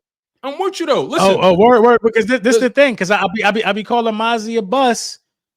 You know what I mean? Mozzie was in the first round too. Hey man, Nolan got to tighten up. I'm gonna just leave it at that. He got to tighten up.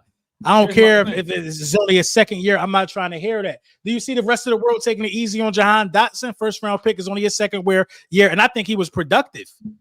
I think he's been productive in his first and second year, honestly. Nolan got to show me something, bro. I'm with you on that. I'm gonna leave it at that. Because when he don't be mad at me how I carry it. I'm gonna keep it a bean. Well, guess what? You can leave it at that. I'm gonna say there's one last thing about him. My mindset is this, right? Those 2 sacks you got in the preseason games. Let's call a spade. They was gifts. The first one, you came off the line untouched. The left tackle, third stringer, didn't even see you coming. Then the second sack, you ran into a chip. But the chip knocked you into the path for the quarterback. All you had to do was finish. So I give him credit for finishing because there's guys that get there and can't finish. I give him credit for finishing. But I need to see him beat somebody with a legit move. I need that Tai Chi to come and, you know what I mean? We need something. I need kung fu. We need something, man. Because right now he getting blocked. He getting blocked too easy. Maybe when Jordan Davis and Jalen Carter are next to him, creating a more push in the interior, then he's able to find some type of wraparound or something like that. But I thought that in this defense, Nolan Smith was going to be used as an off the ball linebacker more, blitzing the gap, helping out and running protection. But we'll see. We'll see. Maybe he holding back the moves. You never know. We'll see, man. Right. Tall Rob with the $4.99 super chat. Thank you, brother. He says, I wish we would have kept Swift behind Barkley. Offense would be more dangerous with the Dotson pickup. Well, here's the thing about Swift, right? I'll go first with that. Swift deserved to get paid. He had his career. He had a career year. He was his healthiest. I'm not mad at Swift not being here. He deserved the contract he got. He got a 3-year, $24 million deal with an $8 million salary. I think he got about maybe 16 million, or maybe half of the contract is guaranteed. So I'm not mad at Swift going to Chicago. He deserved to get what he got, man. He deserved to get that money. Yeah, there was no way we was gonna get Swift and Barkley. So no way. And Swift probably didn't want to come back anyway with the way we was with all the drama we had going on. I think if they offered him, he would have stayed. If he's from Philly, I think he would have stayed if they offered him. Yeah, but also we was a dumpster fire last year, and it was a big question with the coaching and all of that. Like I feel, and then we wasn't even using Swift as much as we could have. So I just feel like that has to be taken into account too.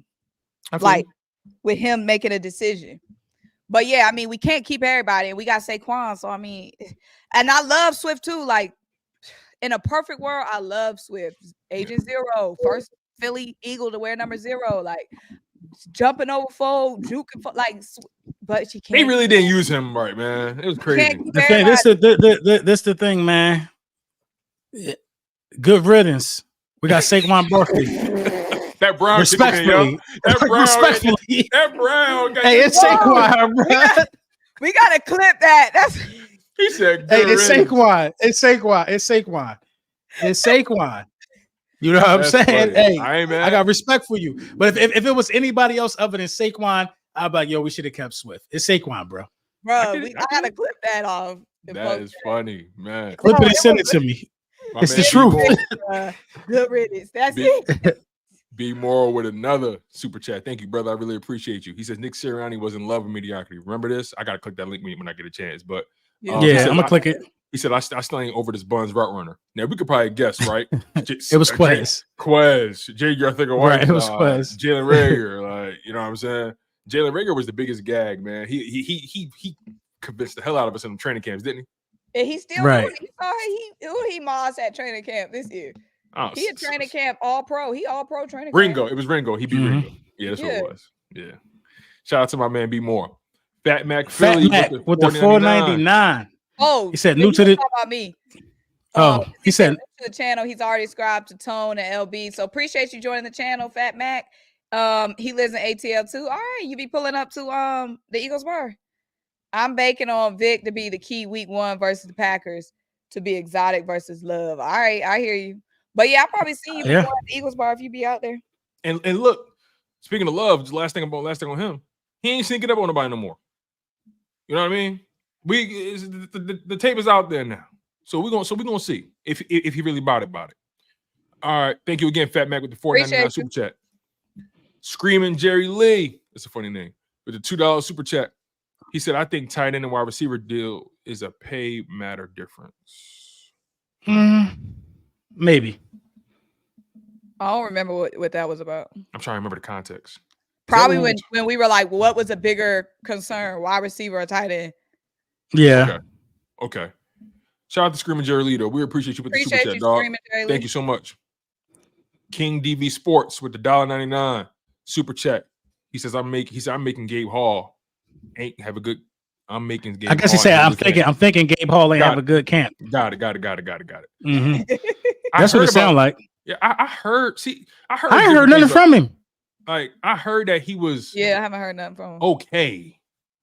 But nothing that worth talking about. Thomas Booker, the one that showed me something. You know what I mean? Right. Shout out to King DV Sports, though. With appreciate super chat. Appreciate you, big dog. Casper the Barbarian back again with the white vans. He says the cocaine is potent in Dallas. You mean the potent? Blue magic. Right. They got that blue magic. They on that Walter White. You feel me? Right. They tripping over there, Casper. Stay away from drugs. Hey, Casper, they on that friendly ghost. Mm-hmm. Cody, my man Cody with the $2 super. He said, "Tone the fucking man." Shout out to Cody. That's what's up, God, man. Appreciate you, bro. Cody showed me a lot of love, man. Cody, appreciate you, Cody. I think one day Cody dropped like a 50 ball on the super chat. I was like, okay, Cody. So shout out to my man. Y'all got money for real. No, for real. Sydney family, Jomo and Hunt, the new 6'7" tackle was solid. MCK something, mock something, mean something. I don't know. Is he talking about Jomo and Hunt? He's talking about who we got undrafted free agent, the African dude. Oh wait, he's talking about I think he's trying to say somebody's name. He's talking about defensive tackle. I think so. I don't know. Let me see. I don't know, City family. You got to pay more money to say more words. It's like, no. But City family, we really do appreciate you, big dog. We really definitely appreciate you. Holding it down, paying with the Australian money. We appreciate you, dog, for real. Jomo and Hunt. Yeah, they're gonna be good, man. Yeah, I think he talking about the African dude. Aneem Dankwa. Oh, Aneem Dankwa. If he's talking about an offensive tackle, but yeah, he's giving practice squad. Yeah, because he was about 6'7". He was about 6'6". Yeah, I think the Eagles hire him because he hasn't really played in too many preseason games. I think they look at him as a project and they trying to hire him. Don't be surprised if you see a name Dankwa on IR or something. The last super chat is wild. Freddie Lemus, thank you for the super chat. He said, "Can they add someone and hide Lovato like before?" We know how he gonna work. Whatever strings he can pull. You know what we're gonna do? He gonna cut somebody and give him a under the table contract and say, "Listen, I got you. Don't move. All right? Don't sell." I don't think how he done. To be honest, I don't think he done. I don't think he done either. My guy Anthony Krobach. That's my guy. Shout out to my man Anthony Krobach. It's my man. $4.99 super chat. Symone, you want to read this one? He said, "My girl, no, to just let me rock on game day. Be stressful sometimes. Keep doing your thing. Appreciate you." That's a fact. Sure. It definitely get real. Yo, my wife gets out crazy. She get out the way. I love it. She get out the way and she asks questions when it's necessary. I love it. Shout out to my man Anthony Krobach once again. Jay the Legend. Was good. I think only keeping 3 running backs. I can see that. We gotta see how it pan. I can see 3 or 4. To your point, Jay. Now that you got Saquon, it's not far fetched for them to only keep 3.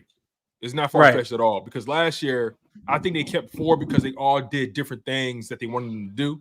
Like Swift obviously was more dynamic, but Kenny G was the better pass blocker, and then Boston Scott not really that dynamic, but a decent, better pass blocker than Rashad Penny. Then Penny didn't really give us anything. So I mean, now you got a guy that can do all 3, and now at that point, Kenny Gainwell, Will Shipley. That's a luxury. And then you add the 4th guy. That's an even bigger luxury. So I just think that the running back room is too deep for them to let just Lou Nichols, Kendall Milton, Terry Davis. I think they can't afford to let all 3 of them just hit waivers. I think they got to keep one of them at least. Right. And one of them, and I think they all power backs too. So you got to have at least one of those dudes on. You got to have at least one of those dudes on the roster, in my opinion. Shout out to Jay though. We really do appreciate you, big dog. Appreciate you, Jay. Thomas Brown with the $1.99 super chat. Thomas Thank Brown you, man. Appreciate you, my man. Appreciate you. He said, "I'm gonna let the money talk." He said, "I'm gonna let the money." He said, "I'm gonna let the money talk." Jonathan Cook. Appreciate you, Brody. Jonathan said, "I'm gonna let that money talk for me." Hey, listen. He said, "You know how sticky it gets." Chris Bruce. He said, "New wide receiver trio and linked up trio. We good this year. You already know." Appreciate you, Chris Bruce. Hey, listen, man. We what they said. What we said. We said the Eagles got the best wide receiver trio in the league. Listen, I don't mean no harm. This may be the best trio in all content creation, man. It's a solid trio. It ain't too many trios. Ain't too many. Ain't too many that work. You know, ain't too many that got this chemistry. You know what I mean? Jonathan Cook. Who that? The next one. Cook. He says, "Would you rather go edge?" Oh, that's him again. Okay. Yeah, it's him again. He gave us a sticker before. He says, "Would you rather go edge or linebacker via trade or free agent sign?" I'm on edge, bro. Go edge. At this point, edge, yeah, because the linebacker stepped up. Like Dean stepped up. We getting some stuff from him. Like, yeah, really go edge. And also, I'm cool. I'm cool with going into this with these linebackers. Me I ain't gonna lie. Believe it or not. Me too. I'm cool. You know. I got a hot take for y'all that I didn't say. I got this weird feeling Jalen Hunt gonna end up getting more snaps than Nolan and not playing them. Is that a hot take? I don't think it's a hot take. I think Jalen Hunt might be better than him already. It may be hot to somebody because Jalen's the school, the round he came in. Like he. I mean, we got him in the 3rd round. We got Nakobe Dean in what, 4th? Third. So I'm saying we got them in the same round. So it's not like draft value wise we spent more capital. Like as far as looking to the draft, he said Jalen Hunt and Nolan Smith. Nolan. Oh, he said. Oh, I'm thinking he said Nakobe. No, Nolan. Oh. I think I got this weird feeling because when you just look at it, I feel like Jalen's just the profile. Jalen is a former safety. Yeah. So he's better. He's better in coverage. And he knows his way around that line a little better too in terms of getting pressure. Yeah. If we're just looking at what we've seen, Jalix has looked better than Nolan. So Jalix is better than Nolan. So I don't get why that's not a hot take to me. It's hot to somebody.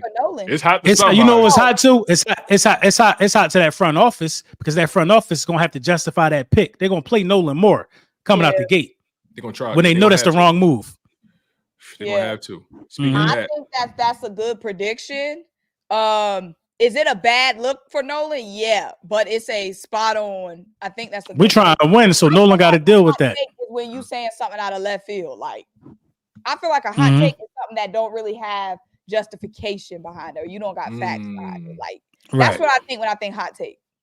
I feel like hot take is like, oh, Kenny Gainwell gonna outplay Saquon, just like a hot ass take. That's scorching. That's like, you know what I'm saying? That's foolish. That's a house fire. What we've seen has shown that Nolan is on the bus watch. Right. Yeah, he is. It's crazy. Scale Blazers. That light is on. The light is on. That check engine light. He said good. He said here's $4.99. Good riddance. Nolan Smith 5 sacks. Is that what shout out to my man Scale Blazers, man. We really appreciate you. That was a good callback. That was a good one. Appreciate you, Scale Blazers. For sure. Fat Mac, he asking where that bar at. What up, Fat Mac? Oh, Midtown, Atlanta. What's it called? Rocky Mount in Midtown. Okay. See, Symone be around. See, y'all be hating on ATL, but then y'all be wanting my ATLT. Because somebody said earlier, why you in Atlanta? I love Atlanta. Somebody said that earlier in the chat. I love Atlanta. Was it Shaq B93 with the 4 bones? He says Nick ass gotta go if things don't go right this season. Oh, absolutely. Somebody gonna go. It ain't gonna be. You know what? I ain't even talking about that at this point because that's a given. That's a given, right? That ain't a hot take. That's a given. Oh man. All right, y'all. Watch. Shout out to Shaq, man. I'm just telling y'all right now. People are already looking at me a little funny about the thing I said last year. Dudes not want to tackle. All right, let Nick don't get it right. Ain't nobody safe. Ain't nobody safe if it don't go at least to an NFC Championship game. Yeah, man. And it depends on how they look in that game too. So right. JJ with the $5 super chat. He says, "Are y'all worried about the egos that are going to get in the way if someone not getting no?" I'm not worried about it. No, I'm not worried about it. If a rough patch occurs, it could be an issue. I'll say that it could be an issue because we had the same dysfunctionalities when we was 10-1. That rough patch happened, then it started getting a little funny. I don't think that rough patch was because of offensive touches. Like we've seen and it's shown that the 2 stars that we had, AJ, Devontae, and Dallas has never shown any vibes of like ego or jealousy. We've never seen any of that. Like we had our rough patch, but I don't think it had anything to do with egos. We hear them going on and on about each other, even in those like when Devontae's like, "Oh, let me catch this because I know if I'm not catching the ball, Jalen ain't gonna bring it to me." Like they've made jokes. They both shot extensions here, like the extension. Devontae, I don't want to go anywhere else. AJ signing his extension here, and then Saquon wanted to come here. If there was a Saquon, know we got mouths to feed. Saquon tired of being a guy. Come here, if he had a problem, like he would be like, "Nah, there's too many." He don't want to be the guy. Get fed. Like these dudes want to win. Facts. Saquon tired of being the guy. But that's the key word that y'all. We gotta win. We gotta win games. Yeah, that's true. Winning cures all, right? And then on top of that, execute. AJ and Devontae. One thing that stood out to me was, through all the dysfunction, right? Throughout this offseason, they've been having a lot of interviews together and separately, and they've been making it very clear. Hey, listen, if his success is my success, if he hot, feed that man. Right. You know what I'm saying? They said that, and I respect it. And I think AJ is in a new phase of his life right now. Obviously, he got re-upped twice by the Eagles, but I think just mentally, he just seems like he's truly leaning into the fact that he's one of the leaders of this team. And he wants to make sure he embodies that. And I just think the way last year went, I think everybody looked at themselves in the mirror and said, you know what? It was a group effort while we failed to do what we were supposed to do. And the only way we're gonna get there is if we hold each other accountable, hold each other down, and do our jobs to the best of our ability. So I think AJ understands the assignment. Thinking about the way the room is constructed, if there's any personality that makes a sound, I'm only thinking about AJ, but I don't think he will. I feel like we have not seen a single sign. We've had issues, but I don't think any of our issues have been now somebody being frustrated with Jalen specifically is different than frustrated that they're not getting the ball. Like, and AJ made it clear. It's not about getting the ball. He made it clear. Yeah, it wasn't about getting the ball. Like, being frustrated with how the offense is operating as a whole is different than being mad another dude going off and you not. If that's different, in my opinion. I don't think we've seen an issue there.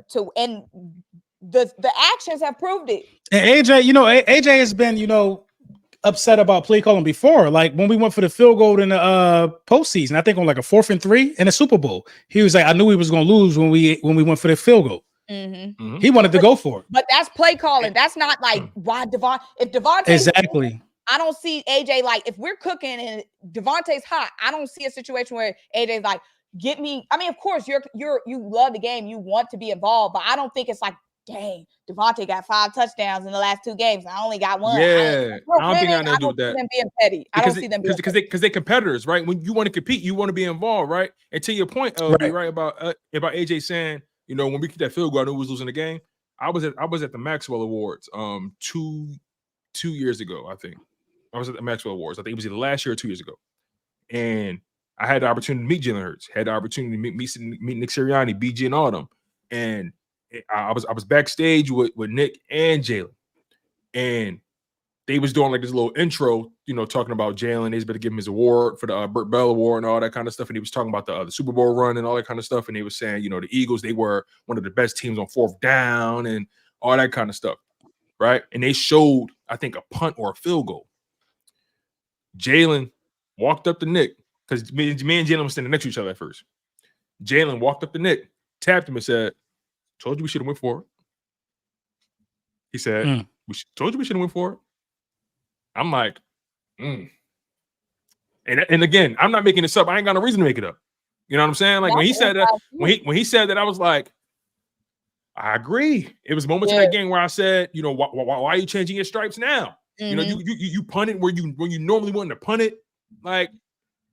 And that's in a situation with a loss. Like complaining in a loss is different than we winning and you just mad because you didn't get the ball. Like I don't think there's any situation where if we're winning, then guys are going to be upset because Devontae got more touches than I did. I don't think we've seen any signs of that. Right, because if you winning, guys are doing their job more likely than less. Exactly. So you know what I mean? Shaq 93. Yeah, my man Shaq. Thank you again, JJ. $9. Man. Yeah. There we go. He said, I'm not done yet. What the bleep does Nick bring to the table? He's not offensive or defensive guru. I mean, he just a leader of men. You know what I mean? Yeah. He's just a leader of men. Hey, listen, when you play up in the pregame. Hold on, I got you. Hold on, listen. When you play college football, or you play the dynasty, or you play the franchise mode in Madden, right? And you create your head coach. They give you 3 options, right? You either can have a tactician, a recruiter, or a motivator. Nick is the motivator. He may not be a tactician. He may not be the biggest recruiter, but he's a motivator. And every time I make my coach, I'm a motivator because that's how I talk. That's how I live. So that's where Nick fit in. That's his role here. You know what I'm saying? At the end of the day, these players like him. And he's and he does bring the best out of them from a competition perspective, right? When they we not privy to every meeting they have. And we've seen some behind the scenes stuff. When Nick is in our meetings, he not the whole, goofy looking dude that we see in these press conferences, right? Like Nick is a man when he's talking to them guys. I believe that. So I think that's Nick's role. He's the motivator. He's gonna make key decisions in game. He's gonna manage the clock. He's going to control the timeouts. He's gonna I think he even has authority to say, you know what, Kellen, I'm overruling that. I'm not saying he will, but I just think that. Oh, absolutely not. He better stay in his lane. He might. They're not. Hey, yo, I'm telling you, they're not gonna stop. They in their bag right now. Carter Boy Fresh, thank you for the super chat. They're not gonna stop. Yo, shout out to my man Shaq B93 too, man. We appreciate. But he's a motivator. He's a motivator, Shaq. Carter Boy Fresh with the 40.99 super chat. Thank you, Carter Boy. Appreciate you, big dog. B Mills again. He says BG spoke highly of him. Yeah, you talking about Nolan? He did. And BG come on now. Lane Johnson did too, but I ain't seeing what they've been talking about yet. But that's their teammates. These are leaders on the team. What BG gonna say? I ain't seen nothing. BG is nice. Yeah, he ain't gonna tear him down. BG real nice. And then Lane, like BG is cool as hell. I'm like, he really is who he is. He one of my favorites of all time. I'm gonna hate to see him go. I don't even have a BG jersey at all. You know what I'm saying? Yeah, my dog BG right here. And Lane got my BG and Lane, in the crib. See, the thing is, Lane said something specific about Nolan. That's why I was like, I need to get this signed. Yeah, you do. Nolan, Lane said something real specific about Nolan. That's why I was really curious to see if he really took that next step. Because like even more than just him being his teammate, right? He was too specific about his analysis. He said, Nolan, last year he didn't really have a pass rush plan. He kind of was just relying on his speed. And I'm paraphrasing. Right. He said this on the Green Light podcast. He said, Nolan, what I'm seeing from him is he actually has a pass rush plan now. I'm seeing more moves. I'm seeing him really starting to string together, different moves. I'm like, okay, all right. That gives me some kind of optimism. But again, I got to see it. That's all it is. B Mills, thank you so much, my man. Appreciate you, B Mills. Carter Boy Fresh back with the $4.99. When Howie traded for Dotson, he made the whole city of Philadelphia do the Millie Rock. No, we was ready, man. It was a good trade. I don't know about the Millie Rock. We was doing the hill toe. We was D-magging. We was doing something. Who's the Demon? Demon. The $2 super chat. Small edges take 3 years to get a bag, i.e. Hassan in Arizona. All right, well, we on year. What we on? Well, he on year 2. But here's the thing about the Hassan comparison, right? It wasn't the fact that Hassan was a slow developer. They was flat out using him wrong. Flat out. So that begs the question, are we using Nolan correctly or are we not? I don't know. We're going to find out, though. Damon, thank you so much, my man. I really appreciate you. Damon. D878, $4.99 super chat. Rocky, best Eagles bar. Rocky's the best Eagles bar in the world, for real. Don't sleep on ATL. And LB, unblock me. Love the show. Keep it ATL, up. Period. You already know. I don't know what y'all be doing to get blocked. I don't know, bro. I'm gonna look into it. Atlanta, Delphi, you need to start a small claims court with small claims. That's hilarious. Every time we do these lives, you got somebody saying you got them blocked. You need to open up a submission ticket or something. That'll be where they can appeal their case. No, I probably blocked him. It ain't no glitch in the system. Yeah, I probably got him out of here. Sometimes it just be one of them days and somebody just say something to you on the wrong day. Right. Block. It do be like that. It do be like that. Weapon X, man. Thank you for the $5, man. Weapon X be putting on too. Sweet Weapon X. Yeah, doing great work, man. Appreciate you, man. Always show love. Matter of fact, Weapon X, we got to get together again, bro. So, last one here is the Shaq B93 again. He said, "Shit, they can pay me the money just to motivate." Right, I'll come in with that Jameis Winston speech. I ain't mad at it, y'all. Look, I'm just telling you that even the video games is acknowledging that there's more than one type of head coach. Jimmy Johnson, Super Bowl winning head coach, he wasn't calling plays, but he was a hell of a recruiter. He knew talent, right? He was a hell of a motivator. He knew how to delegate. He knew how to delegate. John Harbaugh, he not calling no plays, but he do know talent. He know how to motivate. Mike Tomlin, he not calling no plays, but he know how to motivate his ass off. So I'm not saying that he's in that stratosphere of coach. I'm just trying to get you guys to understand that there's more than one archetype to being the coach. See, we're so spoiled by these guys like Sean McVay and McDaniel and LaFleur, and they think these guys just come in with this crazy playbook. And look, those guys are unique. Sean McVay is the best play caller in the NFL, in my humble opinion. But yeah, man. Nick gonna be Nick, and hopefully Kellen Moore does his job to the best of his ability. All right, y'all. Yeah, hopefully it works out for him, man. Yeah, that was the last of the super chats, y'all. Man, hell of a show, man. Hell of a show. Still got 408 people. Still that I can see. We got over 628 people total between our challenge. You got over 400. Symone got over 50 people in here. I got over 160. We together on this drawing, man. Like this is shout out to y'all, man. This is a movie, and we couldn't have been here without y'all. So we really grateful. Make for sure y'all. Everybody is subscribing. Everybody, yes. You know what I mean. We will be back Wednesday next week after the final preseason game. We should have a clear and cut more. A broader overview on, the 53-man roster, getting ready for this Brazil game, man. The season's going to be crazy. We're just getting started with the content. Absolutely, y'all. Smash that like button. Y'all know the vibes. Y'all know the energy. We definitely gonna Appreciate see y'all y'all. next week. Symone, any final thoughts before we get out of here? Shoot, we better win that goddamn game. Brunson had to bring that back up to end the show, bring Brazil back up. So let's go ahead and get that win. Man. It's Virgo season. Happy Virgo season. For sure, for sure. Virgo season definitely just started. You know, I got like 4 birthdays. Are you a Virgo? Yeah, I don't trust the August Virgos as much as September Virgos. It's when your birthday? September 5th. September 5th. My mom's September 16th. Oh yeah, my daughter is September 6th. Yeah, my daughter's September 6th. My other daughter September 15th. Bro, my mom a Virgo, my grandma a Virgo, my stepmom a Virgo, my aunt a Virgo. Like it's just my mama a Virgo too. I'm Virgoed out, man. Man, but listen, y'all know the vibes, y'all know the energy. We love y'all. We appreciate y'all. Thank y'all for y'all investment, y'all donations, y'all super chats. Thank y'all for staying locked in on the content for as long as y'all been. We out of here. We'll see y'all next week. It's been the Link Up. Peace out, y'all.